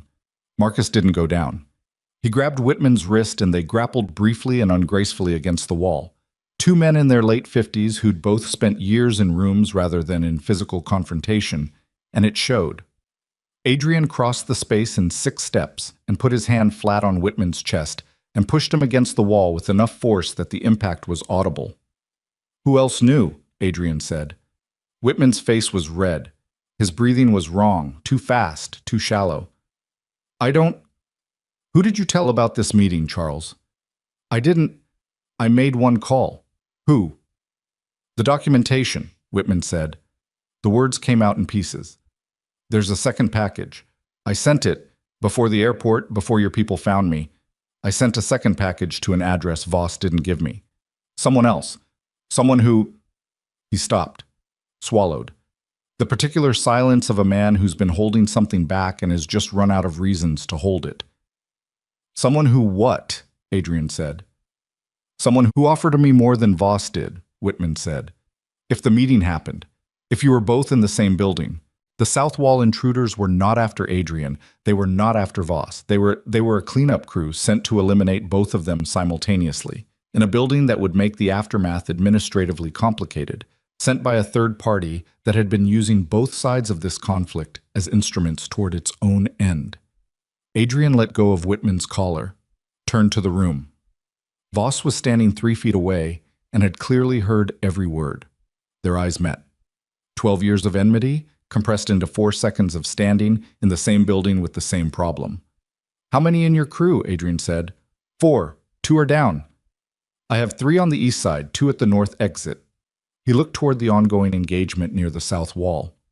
"We are going to be significantly outnumbered in about 90 seconds when their backup comes through the south entrance." Voss looked at the south wall, looked at Adrian. "You're asking me to—" "I'm telling you the math."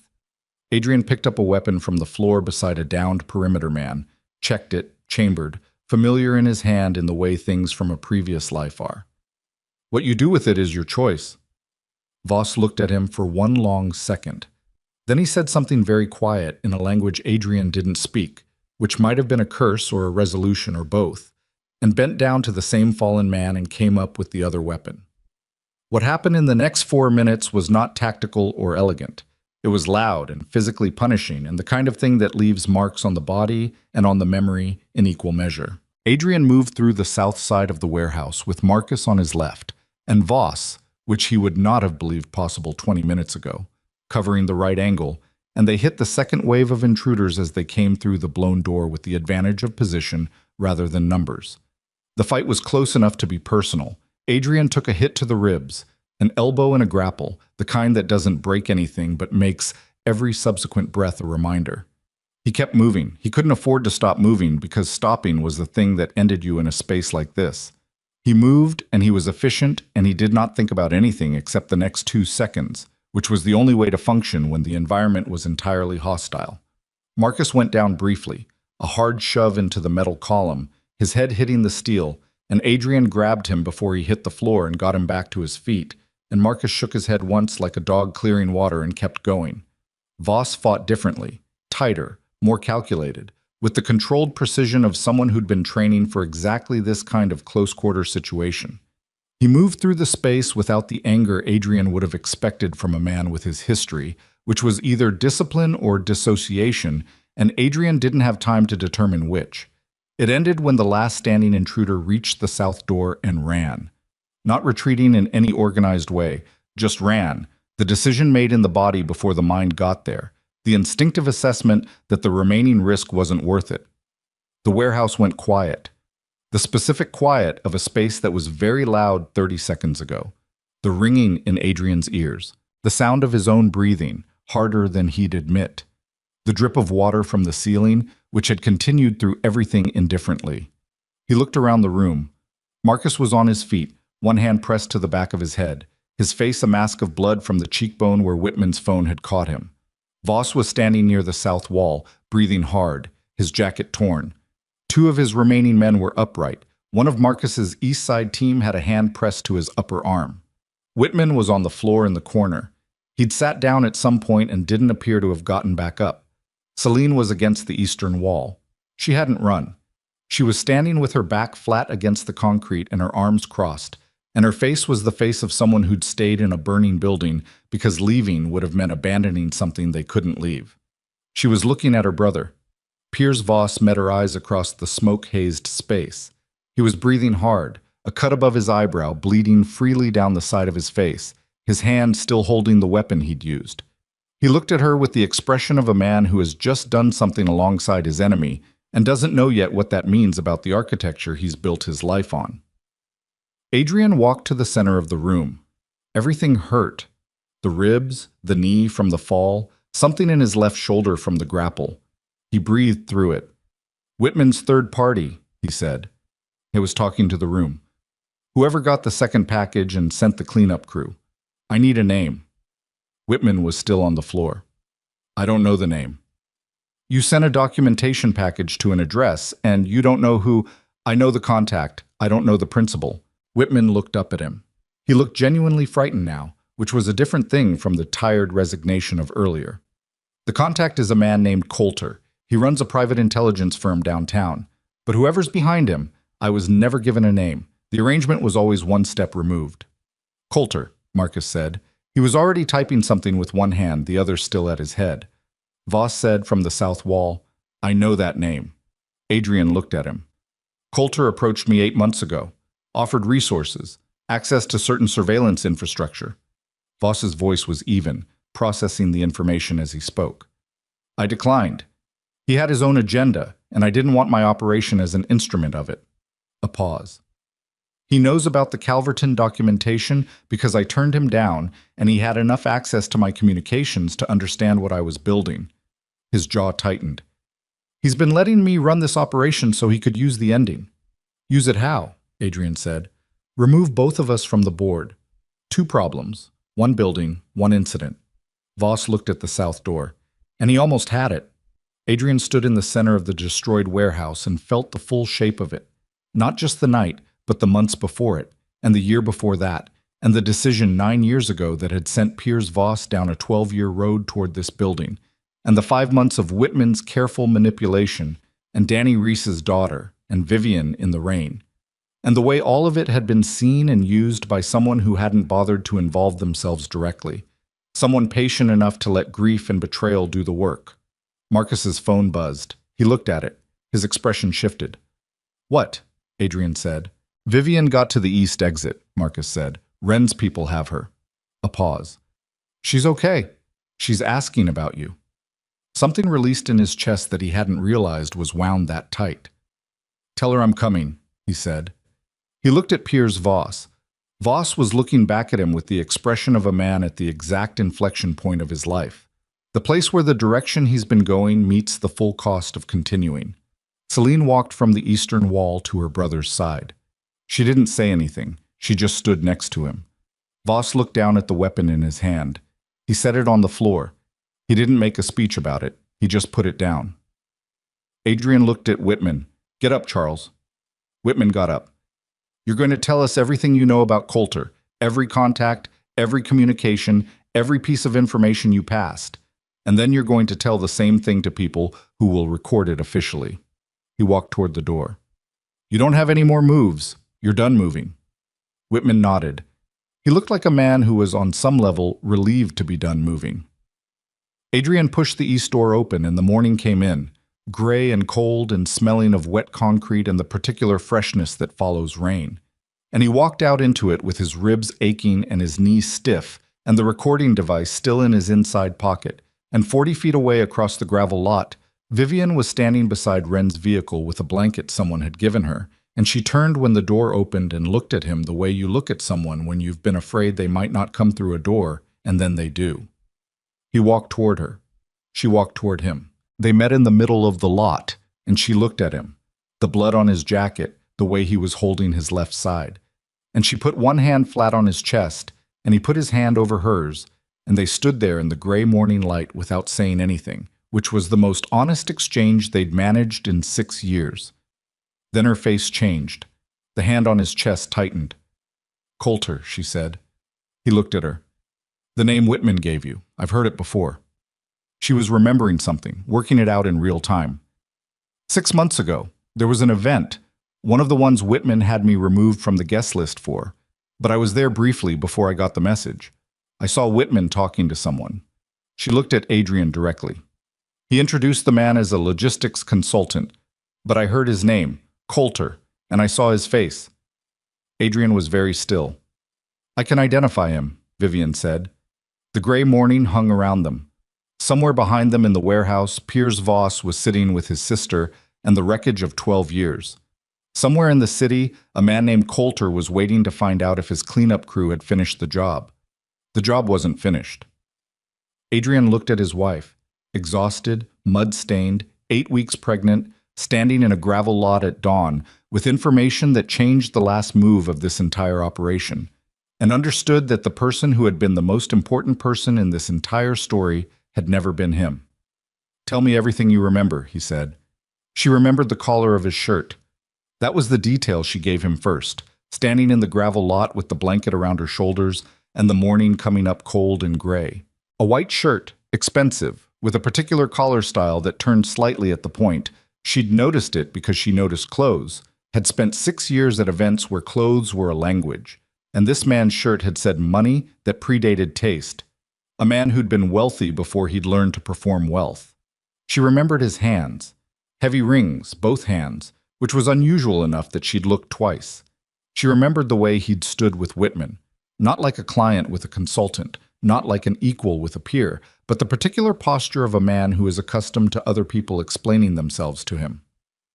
Slightly back, slightly elevated. Listen the way people listen when they already know the answer and are measuring whether you do too. She remembered his eyes had moved to her once, across the room, before Whitman's message had arrived on her phone telling her the event was a mistake and she should leave. Just once. Flat and brief and completely without warmth, the way a camera lens takes in a room. Recording, not engaging. How old? Adrian said.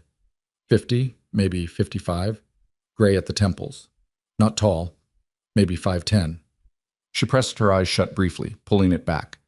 He had a scar, small, right below the jawline on the left side. Old. Not recent. Adrian looked at Marcus. Marcus was already on the phone. They had a face in 7 minutes. Marcus's tech team ran her description against a database that operated in a legal gray area. Adrian had spent considerable money maintaining, and the match came back with a name, a photograph, and a history that was simultaneously obvious and devastating in the way that all retroactively clear things are. Gerald Coulter, 53, founder and principal of a private intelligence firm called Meridian Group, which consulted for corporate entities, provided security analysis, and performed the kind of information gathering that had no clean legal name. Former government contractor. Well connected in the specific way that meant his connections were not listed anywhere public. The scar below the left jaw was from a car accident in his late 20s, which was the kind of detail that confirmed identity more than a photograph. Meridian Group had been a quiet competitor to several of Adrian's financial interests for 4 years. Not direct competition, adjacential, the kind that operated in the same water table without ever breaking the surface in a way that required attention. Adrian had not paid attention. His business model, Adrian said. He was reading over Marcus's shoulder, the phone between them. What does he actually sell? Information, Marcus said, but specifically, leverage. He identifies powerful entities in conflict with each other and positions himself to benefit from the resolution. He doesn't take sides. He takes the aftermath. He found Voss building toward this operation and saw an opportunity. Remove you and Voss simultaneously, 2 major players off the board. The Calverton documentation goes public posthumously. Maximum damage to your organization, your associates scatter, the legal exposure creates a vacuum. Marcus looked up from the phone. A vacuum that a firm like Meridian Group is very well positioned to step into. He's been feeding off this from the beginning. I think he may have accelerated it. The approach to Voss 8 months ago, Voss said he declined, but the approach may have pushed Voss's timeline forward. Given him resources he read as independent that weren't. Marcus paused. Coulter may have been the wind behind this entire thing without either of you knowing he was in the room. Adrian stood with that. The full architecture of the last year assembled itself clearly. Voss's grief and 12-year plan, Whitman's corruption and fear, Danny Reese's daughter and his impossible position, the 5 months of careful marital erosion, the storm, the gate, the forest, the farmhouse, the warehouse. And behind all of it, not causing it, but accelerating it, using it, a man in a good shirt with rings on both hands who'd watched 2 powerful organizations move toward mutual destruction and decided the outcome was more valuable than either of them. He looked at Vivian. She was watching him with the clarity of someone who has been awake for 20 hours and is running on something that isn't energy anymore, but is still functional. He'll know the cleanup crew failed, she said. He'll be moving. Yes. How much time do we have? Less than we'd like. He looked at Marcus. Where does a man like Coulter go when an operation fails? Not out of the country, Marcus said. His business model requires presence, relationships. He can't operate from offshore. He needs to be in rooms. He thought for a moment. He goes to ground locally, somewhere he has control of the environment, somewhere that, if authorities come, he has a defensible explanation for being. His office, Vivian said. They looked at her. It's almost 6 in the morning, she said. His cleanup crew failed at, she checked the time, roughly 45 minutes ago. He knows by now. His instinct isn't to run, so you said it yourself, his business requires presence. His instinct is to get behind a desk and become a legitimate businessman before anyone can reframe the night. She looked at Adrian. If you were him, where would you go? The office, Adrian said. Marcus was already on it. Meridian Group occupied 4 floors of a commercial building in the financial district. The kind of building with a lobby that required ID and a security desk that was staffed around the clock because the tenants required it. A building that, at 6 in the morning, would have minimal foot traffic but would not be unusual to enter if you had a key card, which Coulter would, because it was his building. They moved. Adrian put Vivian in the second car with 2 of Wren's people and the instruction that she was not to enter any building under any circumstances.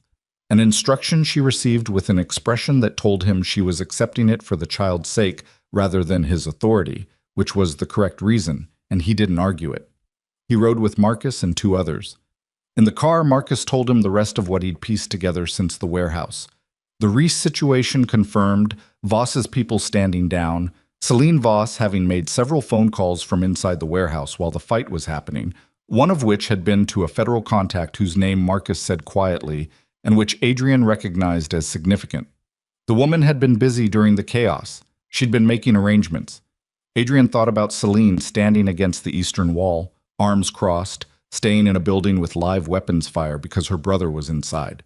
He thought about the particular shape of that commitment. Not agreement, not approval, just the refusal to leave someone you loved alone in the worst version of their choices. He thought about Vivian outside his gate in the rain. The financial district at 6 in the morning had the particular quality of a stage before the performance.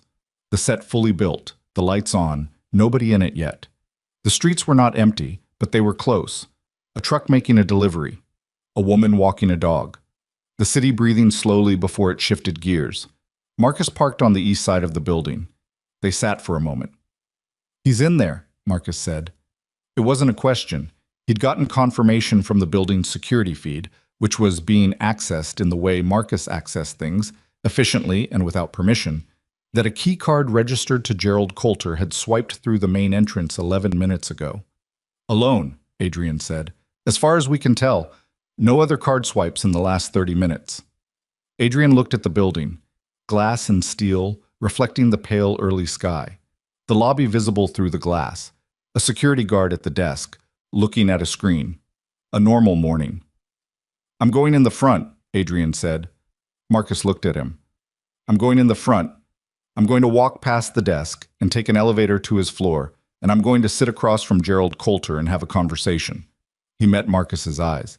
"You're going to be in the stairwell." He's not going to be armed in his office at 6 in the morning. His weapons are information and legal structure and the performance of legitimacy. I know how to have this conversation." He opened the car door. "If I'm not out in 30 minutes, come in loudly." He walked through the lobby door. The security guard looked up. Adrian walked to the desk with the ease of a man who'd been walking into lobbies like this for 30 years, because he had, and said Gerald Coulter's name and his own name, and said he was expected. The guard hesitated. It was early. There was no appointment logged. And Adrian looked at him with the specific patience of someone who was not going to be turned away and also was not going to make a scene about it, and the guard picked up the desk phone and called upstairs. A pause. Then the guard set the phone down and said, 23rd floor. Adrian took the elevator. The 23rd floor was carpeted in the way that expensive offices are, thick enough to absorb sound, neutral enough to suggest authority rather than personality. The hallway was lit but dim, the office lights further back not all engaged. He walked past closed doors to the corner office, which had its lights on and its door open. Gerald Coulter was sitting at his desk.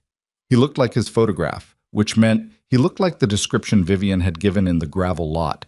Compact, gray-templed, the heavy rings on both hands, the scar below the left jaw. He was wearing a suit at 6 in the morning, which told you something about the kind of man he was. He had a coffee on the desk and a phone face up beside it, and he was looking at a monitor with the expression of a man doing necessary work. He looked up when Adrian came through the door. His face moved through several things in quick succession. Surprise, calculation, a very fast assessment of the situation, and then the particular settling of a man who decided to receive whatever was coming from behind a desk, which was his natural territory. "Mr. Maroro," he said. "Sit down." Adrian sat. "You move fast," Coulter said. The same register as Celine Voss had used on the phone. It was apparently the thing people said when Adrian arrived before they expected him. Tell me about Meridian Group, Adrian said. Coulter leaned back slightly. It's a private intelligence firm, consulting, and tell me what it actually does. A pause. A fraction of recalibration. I think you're here with a specific set of conclusions and you're looking for confirmation. I'd rather not play that game at 6 in the morning. 4 people are dead in a warehouse in the Port District, Adrian said. Your people. They came to eliminate me and Piers Voss simultaneously, and the operation failed. He watched Coulter's face. The police will find that building in a few hours, and when they do, the line from those bodies back to your organization has been documented and secured by people I trust. Coulter's expression didn't change dramatically, a slight tightening around the eyes. I also have a recording, Adrian said, from a conversation with Charles Whitman about 60 minutes ago, in which he describes in detail the arrangement he made with an intermediary he knows as your representative, in exchange for a secondary documentation package and the confirmation that I would be inside that building this morning. He paused. Whitman is currently being debriefed by federal authorities, not because I called them, because Celine Voss did, from inside the warehouse, while your cleanup crew was working. Something shifted in Coulter's face. Celine was the variable he hadn't mapped. Here's what I want to know, Adrian said. He leaned forward slightly, his forearms on the edge of the desk, and looked at Coulter directly. The 5 months. Whitman and the marital separation. That was Voss's operation. But did you accelerate it? Did you feed Voss information about my household that made his operation more precise? Coulter looked at him for a long moment. The look of a man doing a very rapid calculation about the cost of honesty versus the cost of further misdirection. Yes, he said. Adrian sat with it. Voss had good instincts and a legitimate grievance and about 60% of the information he needed, Coulter said. He said it without apparent shame, which was its own information. I filled the gaps, anonymously, through channels he couldn't trace. You gave him access to my household. I gave him information that made his existing access more effective. My wife was in a forest for 4 hours. Coulter met his eyes. That was Voss's operation. I wanted you in a building. I didn't want her in a forest.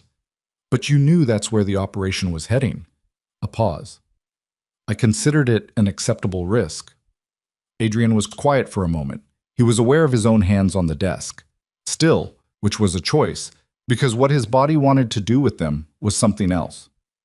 She's pregnant, he said. Coulter said nothing. 8 weeks. She had the photo in her coat when they chased her into the trees. He watched Coulter's face.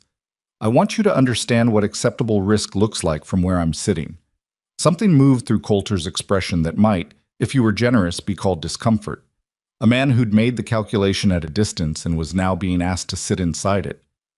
What do you want? Coulter said. His voice was flatter now. I want what Celine Voss is already getting you, Adrian said. The federal conversation. All of it. The Meridian Group operations, the Voss acceleration, the Whitman arrangement, the cleanup crew. Full accounting. He met the man's eyes. You're going to have that conversation whether you want it or not. The only question is what you bring to the table when you do, and if I cooperate. Then the Calverton documentation, which you currently hold a copy of, becomes part of a broader federal inquiry that is focused primarily on your organization rather than mine. He said it evenly. Not a promise. A geometry. I'm not offering you immunity. I can't give you that. What I can tell you is that the person who built the fire and the person who fanned it are not the same problem to investigators, and right now you are the person who built it. Coulter looked at the window. The city was lightening outside, the gray turning towards something warmer, the early traffic sounds beginning to collect. He sat with his coffee going cold on the desk, and his rings catching the office light and the weight of the morning on his face, and he looked like what he was, a man who'd placed a large bet on a complex outcome and had been beaten by a variable he hadn't thought to account for, a woman in the rain who'd held on to a photograph. All right, Coulter said. Marcus came through the office door 14 seconds later. He'd been in the stairwell with the door cracked, which was not what Adrian had told him to do, but was entirely predictable, and stood inside the door without saying anything. Adrian stood up. One more thing, he said to Coulter. The Calverton account. The $43 million. He looked at the man directly. That gets returned. Not to me. To the Voss family. To whatever of it remains. He paused. With the appropriate interest as peers calculated it. Coulter looked at him. That's not... It's the price of the conversation going the way it could go instead of the way it could also go. Adrian picked up his jacket from the chair back. Make the arrangements. Marcus will give you the account details. He walked out of the office and down the carpeted hallway and took the elevator to the lobby and walked out into the morning. And the morning was there, genuinely there, the sun coming up in the specific rose-gray way of early light in a city, the streets beginning to fill, a woman walking past with a coffee and her earbuds in, life at its ordinary operating temperature. He stood on the sidewalk and breathed. Marcus came out 30 seconds later. Federals are pulling up to the warehouse, he said, looking at his phone. Celine Voss is meeting them there. She's bringing her brother. Is he going voluntarily? Appears to be. A pause. She's a piece of work, that woman. Yes, Adrian said. Danny Reese's daughter, Marcus said. I made some calls last night. The people holding the leverage on her. That unwound when Voss stood down. She's okay. Adrian nodded. What do you want to do about Danny? Adrian thought about Danny Reese. 14 years. Fishing conversations.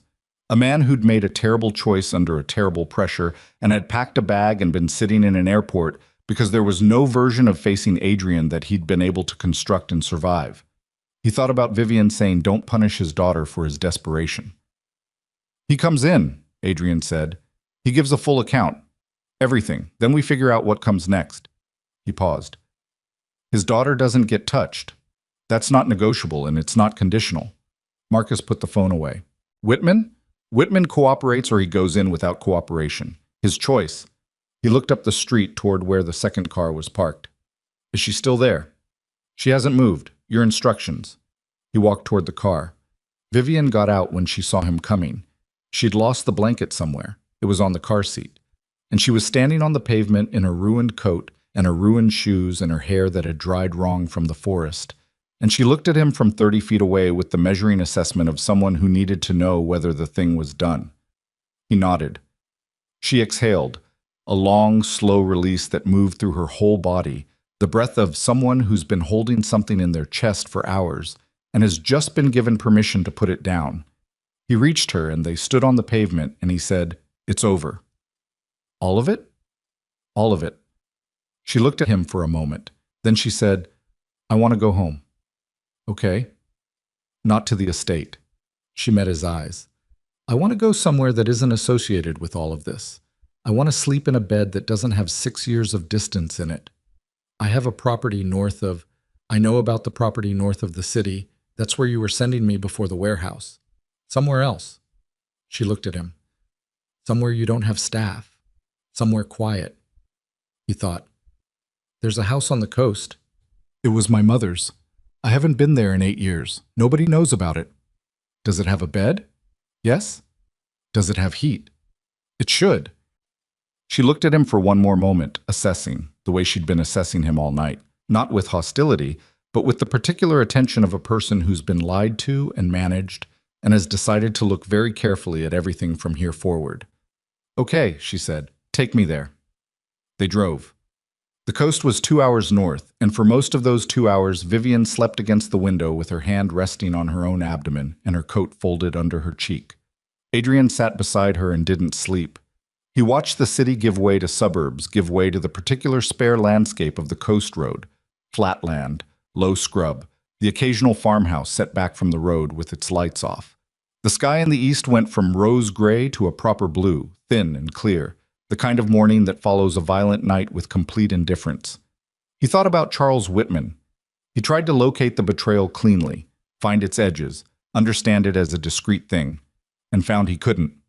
Because the truth was that Whitman had been given the access, had been handed the architecture of Adrian's household, his schedule, his public life, his marriage, and told to manage it. Had been trusted not because Adrian had carefully determined he was trustworthy, but because trusting Whitman was convenient. Because having a person who handled the parts of your life you didn't want to engage with was a form of not engaging with your life. He thought about the 5 months, what it would have looked like from Vivian's side, the slow reduction of her presence in his calendar, The charity events she'd stopped being invited to, the public functions where she'd arrived to find the seating had changed, the erosion of visible belonging. He'd thought she'd been withdrawing. He'd read her quietness as her own distance, and not as the behavior of someone being gradually made invisible by a man who ate dinner at his table twice a week. He'd read her absence as preference. He hadn't asked.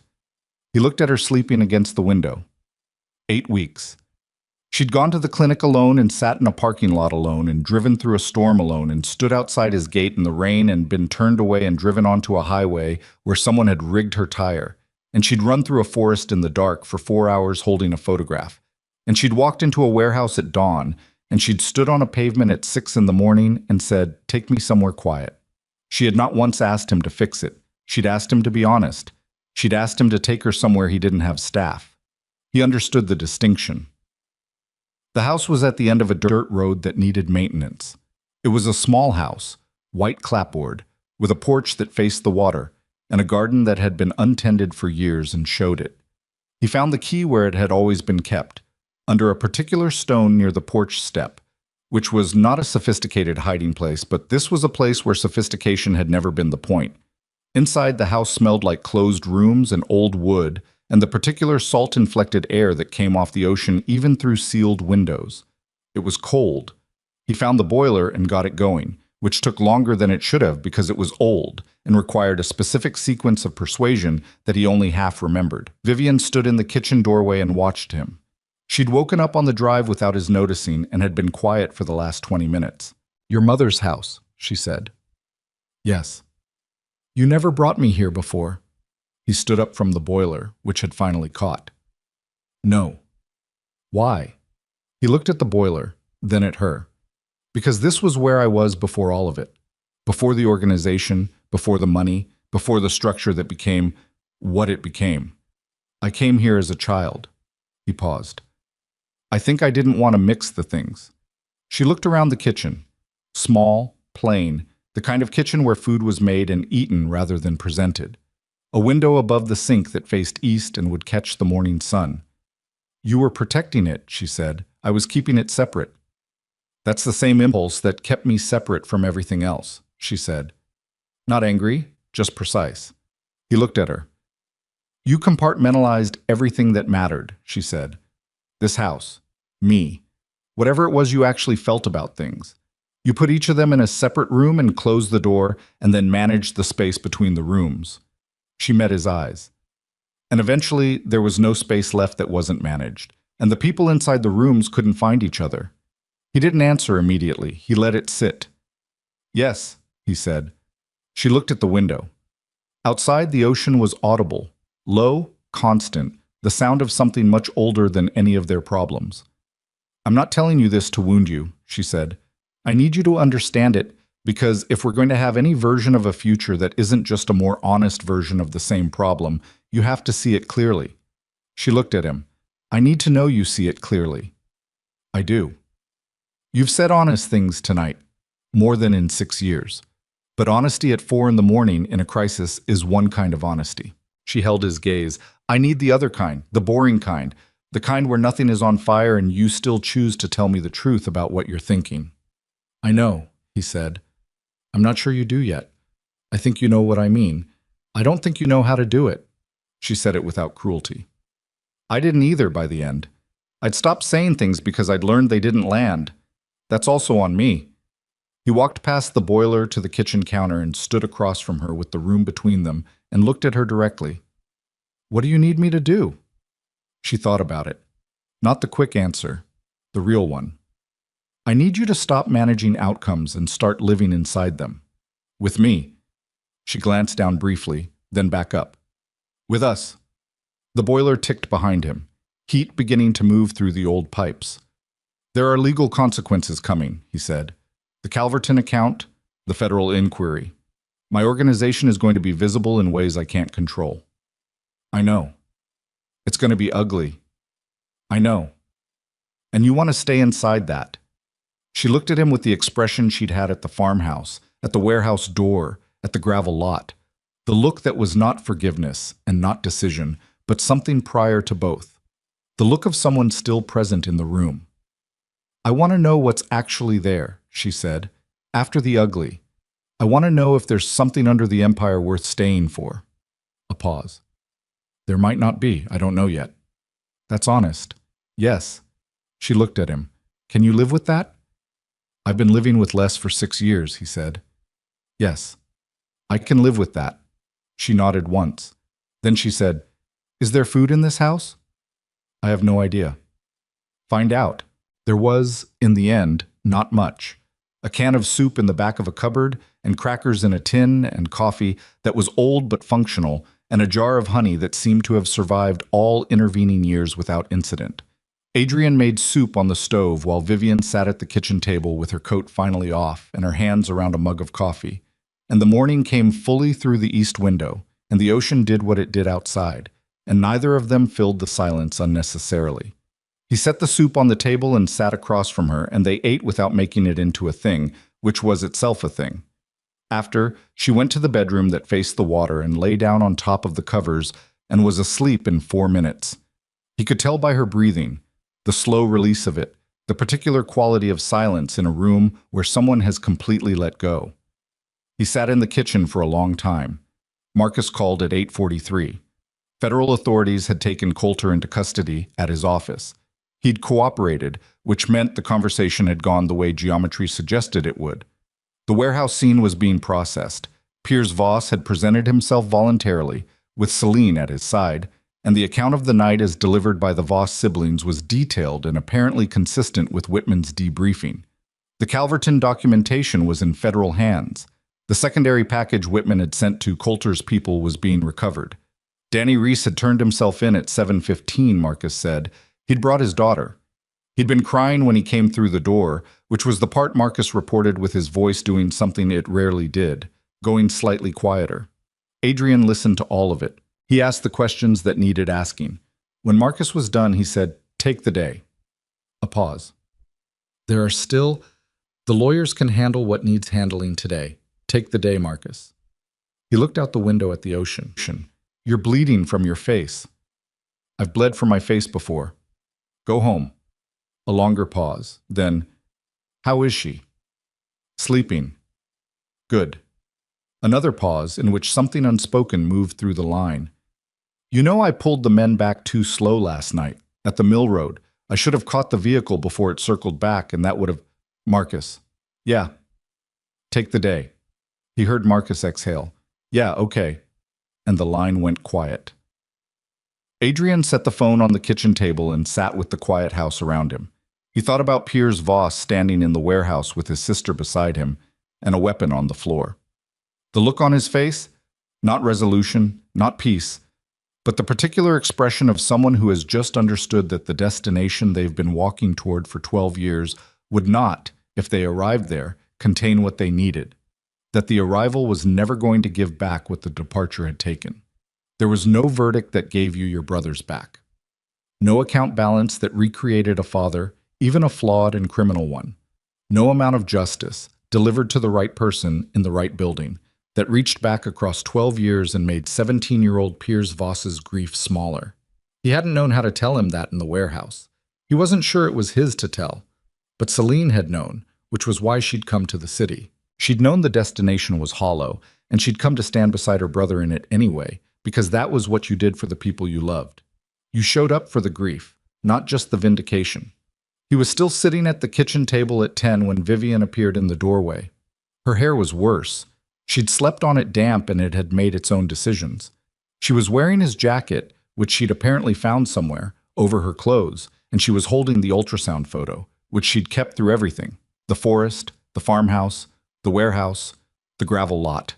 2 hours in a car. And it was wrinkled and stained and still perfectly readable. She sat down across from him. She put the photo on the table between them. They both looked at it. "I don't know how to do this," she said. "Not us specifically. This, the space they were sitting in, the particular uncharted territory of two people who'd nearly lost everything trying to find out if there was something left." "I know," he said. "I've been doing a version of this marriage alone for 2 years," she said, "making decisions about what to care about, what to let go of, what to keep from the version of you I still hoped was in there." She looked at the photo. I got very good at wanting less, at telling myself the quiet was enough and the distance was manageable and that this was just what marriages became. He listened. I don't want to do that anymore, she said. I can't raise a child in that quiet. She met his eyes. I won't. No, he said. You shouldn't. Which means something has to be genuinely different, not structured differently, not managed differently. She touched the edge of the photo. Different in the way that means I can feel it. He was quiet for a moment. Then he said, I started what became the organization when I was 24. I had nothing, and I needed it to be something, and I built it with the part of myself that knew how to build. The part that didn't feel things too directly, that could make decisions at cost without it accumulating. She was listening. I built so much with that part of myself that I started to believe it was the whole thing. He looked at the table. It isn't. But I let it take up all the space. I let it speak for me in rooms, and eventually it was the only thing in any room, including this one. He paused. Including ours. She looked at him steadily. The empire, as you've called it, some of what's under federal scrutiny now is going to reduce it considerably. Contracts I'll lose. Relationships that won't survive the visibility. He looked at her. I find I don't mind that as much as I would have 6 months ago. Why? Because 6 months ago I thought the empire was what I was. He met her eyes. Last night I stood at a tree line at 1 a.m. holding a photograph of a child I didn't know existed, and I understood very quickly that I'd been wrong about what I was. She looked at him for a long time. The morning sat around them, salt-aired and quiet and completely indifferent to the last 20 hours. Okay, she said. Okay. Don't make it a speech, she said. Don't tell me who you're going to be. Just be it. Show me over time. That's the only version I trust. I know. And if you go back to managing me, I know. I'll leave, she said. Not dramatically, just actually, because I'm not available to be managed anymore. She looked at the photo. Neither is she. She, he said. Vivian looked up. A slight, brief thing moved across her face, the first thing that was close to a smile in 20 hours. I don't know, Okay, he said. She. The word sat between them differently than the others. He reached out and touched the edge of the ultrasound photo. She didn't move her hand away. Their fingers were close to each other on the table, not touching but close, in the way of two people who are letting proximity mean what it means without deciding yet what to call it. Outside, the ocean moved against the shore in the rhythm it had been keeping since before either of them were born, steady and indifferent and ongoing, the sound of something that knew nothing about human damage and kept going anyway. The legal process took months. The federal inquiry into Meridian Group was extensive. Gerald Coulter had operated across multiple jurisdictions, and the full picture of his operations required time and resources that were not Adrian's to control. He cooperated with everything asked of him, without exception, including the parts that cost him significant contracts and 2 board relationships he'd maintained for a decade. His lawyers advised restraint in several instances. He overrode them. The Calverton account was transferred, with interest. Piers Voss was present when the confirmation came through. He sat in a room with a federal mediator and a bank representative and looked at the numbers and said nothing for a long time. Then he said thank you, which was apparently the most difficult sentence he had ever spoken because it took everything he had to keep his voice level when he said it. Celine Voss called Adrian 6 weeks after the warehouse. She said, "My brother started therapy." She said it like it was news, which it was. She said he's not good at it yet. He said that was probably normal. She said, I know. She didn't say anything after that, but she didn't hang up for another 30 seconds. And in that silence was something that was not quite gratitude, but occupied the same territory. Danny Reese's cooperation was thorough and honest. He delivered everything, the schedule leaks, the communications, the specific dates and routes. He wept through most of it. The legal consequence was a suspended sentence with conditions, which his lawyer had worked for and which Adrian's legal team had not opposed. Adrian didn't see Danny again directly. He sent a message through Marcus, 3 words, daughter first, always. He thought Danny would understand what it meant. Marcus told him later that Danny had read it and sat quietly for a very long time. Charles Whitman was convicted of fraud, conspiracy, and several charges that the federal team had assembled from the Meridian Group documentation. He received a sentence that was not short. He didn't appeal.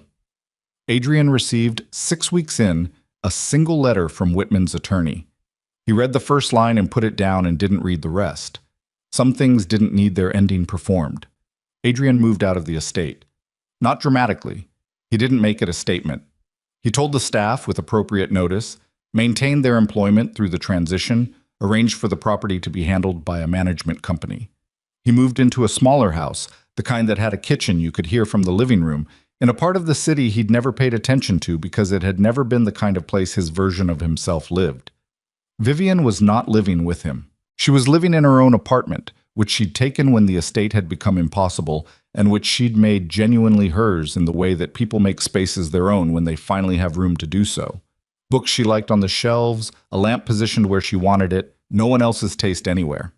He came for dinner on Tuesdays and Thursdays, not because they'd scheduled it formally, but because those were the nights they'd found that worked, early in the process when they were figuring out what rebuilding looked like from the foundation rather than the top. He cooked when he came. He was not a good cook. He was learning, slowly, with the focused inefficiency of someone applying themselves to something that was not their natural skill, which was different from the things he was naturally skilled at in a way that mattered. Vivian occasionally redirected him in the kitchen with the specificity of someone who'd actually learned rather than delegated, and he accepted the redirection without performance. They talked about the child, about names, and what the apartment might look like reconfigured, and whether the coast house should be properly repaired and opened, which they'd visited twice since that first morning, and which Vivian had said, on the second visit, standing on the porch looking at the water, "This is the best thing you own," and he'd agreed without qualification. They talked about other things too. About the marriage directly, in the way they hadn't when they'd been inside it. He said things that were difficult to say, and she heard them without softening them for him, which was what he'd asked her for. She said things that were difficult to hear, and he stayed in the room for them, which was what she'd asked for. They did not perform a reconciliation. They were not performing anything. They were two people who had nearly lost each other through a combination of orchestrated malice and their own accumulated failures, and who had decided, quietly and without ceremony, to see what remained when all the management was stripped away. What remained was imperfect and sometimes uncomfortable, and occasionally required one of them to say, "I'm doing the thing again," and the other to say yes, and for that acknowledgement to be enough to change the direction. It was not a love story in the version that required everything to be restored to how it had been. It was something harder and more specific than that. The child came in late spring. The birth was not easy, 3 hours longer than projected, a complication at the end that required fast decisions by the medical team and put Vivian through a particular kind of extremity that Adrian could only partly be present for, could only hold the space around without being able to reduce it, which was its own lesson in the limits of what one person could absorb from another's experience. He was in the room. He held her hand when she wanted it and let go when she didn't, and he did not speak when she didn't want words, which were most of the critical hours.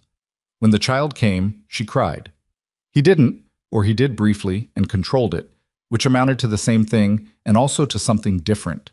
The baby was 7 pounds, 4 ounces, and arrived with the particular outrage of new humans at the conditions they'd been delivered into, which the doctor said was a good sign. He held her for the first time standing beside Vivian's bed in the posture of someone holding something genuinely irreplaceable, slightly too carefully at first, the learning curve visible in his arms, then adjusting to something more natural, more present, the body finding the angle that worked. The baby was unimpressed by any of this and expressed herself accordingly. Vivian watched him from the bed. Her face was the face of someone who'd just been through something enormous and was still fully in it, exhausted and raw and completely present, with the particular quality of attention that follows significant physical experience, when the body's insistence on itself makes everything else very clear. She watched him hold their daughter and learn how to hold their daughter, and something in her face settled in the way that things settle when they've found their level after being disturbed for a long time. She didn't say anything. She didn't need to. He looked up from the baby and found her looking at him, and they held it. That look. That particular exchange between two people who have arrived somewhere by a route neither of them would have chosen. And then the baby made a sound of renewed complaint, and he looked back down at her and said, in a voice that had very little of the register he used in rooms with other men, "All right, I hear you." Vivian laughed, brief and involuntary and the realest thing in the room. He looked up again at the sound of it, and what was on his face was not managed and not performed and not the expression of the man who'd built an empire or run an organization or stood in warehouses at dawn with terrible decisions in his hands. It was something prior to all of that, something that had been there before the building began and had been covered over and was now in a hospital room in late spring, with his daughter 4 minutes old and his wife laughing despite everything, simply there. The empire still existed, in reduced and legally complicated form, generating revenue through means that would increasingly be conventional as the restructuring continued. It was no longer the definition of him. It was a thing he had, not a thing he was, and the distinction had taken him most of his adult life to understand and cost him nearly everything to arrive at. The coast house was repaired that summer. New porch boards, fresh paint on the clapboard, the garden cleared and given over to whatever wanted to grow rather than any particular plan. They spent 2 weeks there with the baby in late August. The three of them, no staff, the kitchen smaller than it should have been for 3 people, and entirely workable. The ocean was cold, and the light was long, and the evenings had the quality of evenings in places where nothing is being managed. He sat on the porch one evening while the baby slept, and Vivian was inside, and he looked at the water and thought about the night of the storm. He thought about Vivian at the gate, about the ultrasound photo, and the forest, and the 4 hours she'd spent in the dark holding on to it. He thought about standing at the tree line at 1 in the morning, holding the evidence bag with the photograph inside, and understanding for the first time, not intellectually, but in the body, the way real understanding comes, what he'd been negligent of. He'd built his life on the premise that strength meant not needing, that the man who needed nothing was the man who couldn't be touched. He'd been careful about it. He'd been excellent at it. He'd turned it into an empire and called it success, and watched the people who were supposed to matter to him become furniture in rooms he'd built to impress people he didn't care about. It had taken a storm, a gate, a forest, a warehouse, and a woman who'd held on to a photograph through all of it to show him what the architecture had actually cost. He didn't arrive at a moral about it. He didn't make it into a framework. He just sat with the water and the evening and the sound of his daughter through the open window. The small, intermittent sounds of a person who'd existed for 3 months and was already entirely herself, and understood that the greatest thing he'd ever managed was sitting in a room 12 feet behind him and that he hadn't managed it at all. She'd survived him. She'd survived what had been done to her and what he'd failed to prevent and the long years of careful erasure, and she'd walked into a farmhouse and a warehouse and a kitchen at dawn with her back straight and her eyes clear and the photograph still in her pocket. He hadn't saved her. She'd been there when he arrived at the tree line because she'd saved herself, navigating by the road's ambient glow, crossing the creek at the right point, moving through the dark with the particular stubbornness of someone who had something worth surviving for. He'd shown up, finally, when she needed him to. That was different from saving her. It was smaller and more honest and more than he'd managed in years. He heard the door open behind him. Vivian came out onto the porch with 2 cups of coffee, and her cardigan and the particular unhurried quality of someone who's moved past the point of needing to fill space. She sat in the chair beside him and handed him one of the cups without ceremony. They looked at the water. The sun was going down in the specific way it went down at this latitude, drawing a long line of orange along the horizon before the blue came up from the east and replaced it. The ocean moved. The evening moved. The coffee was hot. "She's still asleep," Vivian said. "I know, I can hear her." A pause. "Can you?" "I've been listening since I came out." She looked at him sideways. Something in her face shifted. That slight private thing, not quite a smile, but what came before it. Then she looked back at the water. They sat there as the light went out of the sky. The 2 of them, and the sound of the ocean, and the small breathing of the child inside. And the evening asked nothing of them that they weren't already giving, and that was enough. And they both knew it, and neither of them said so, because some things that are true don't need to be spoken to be real.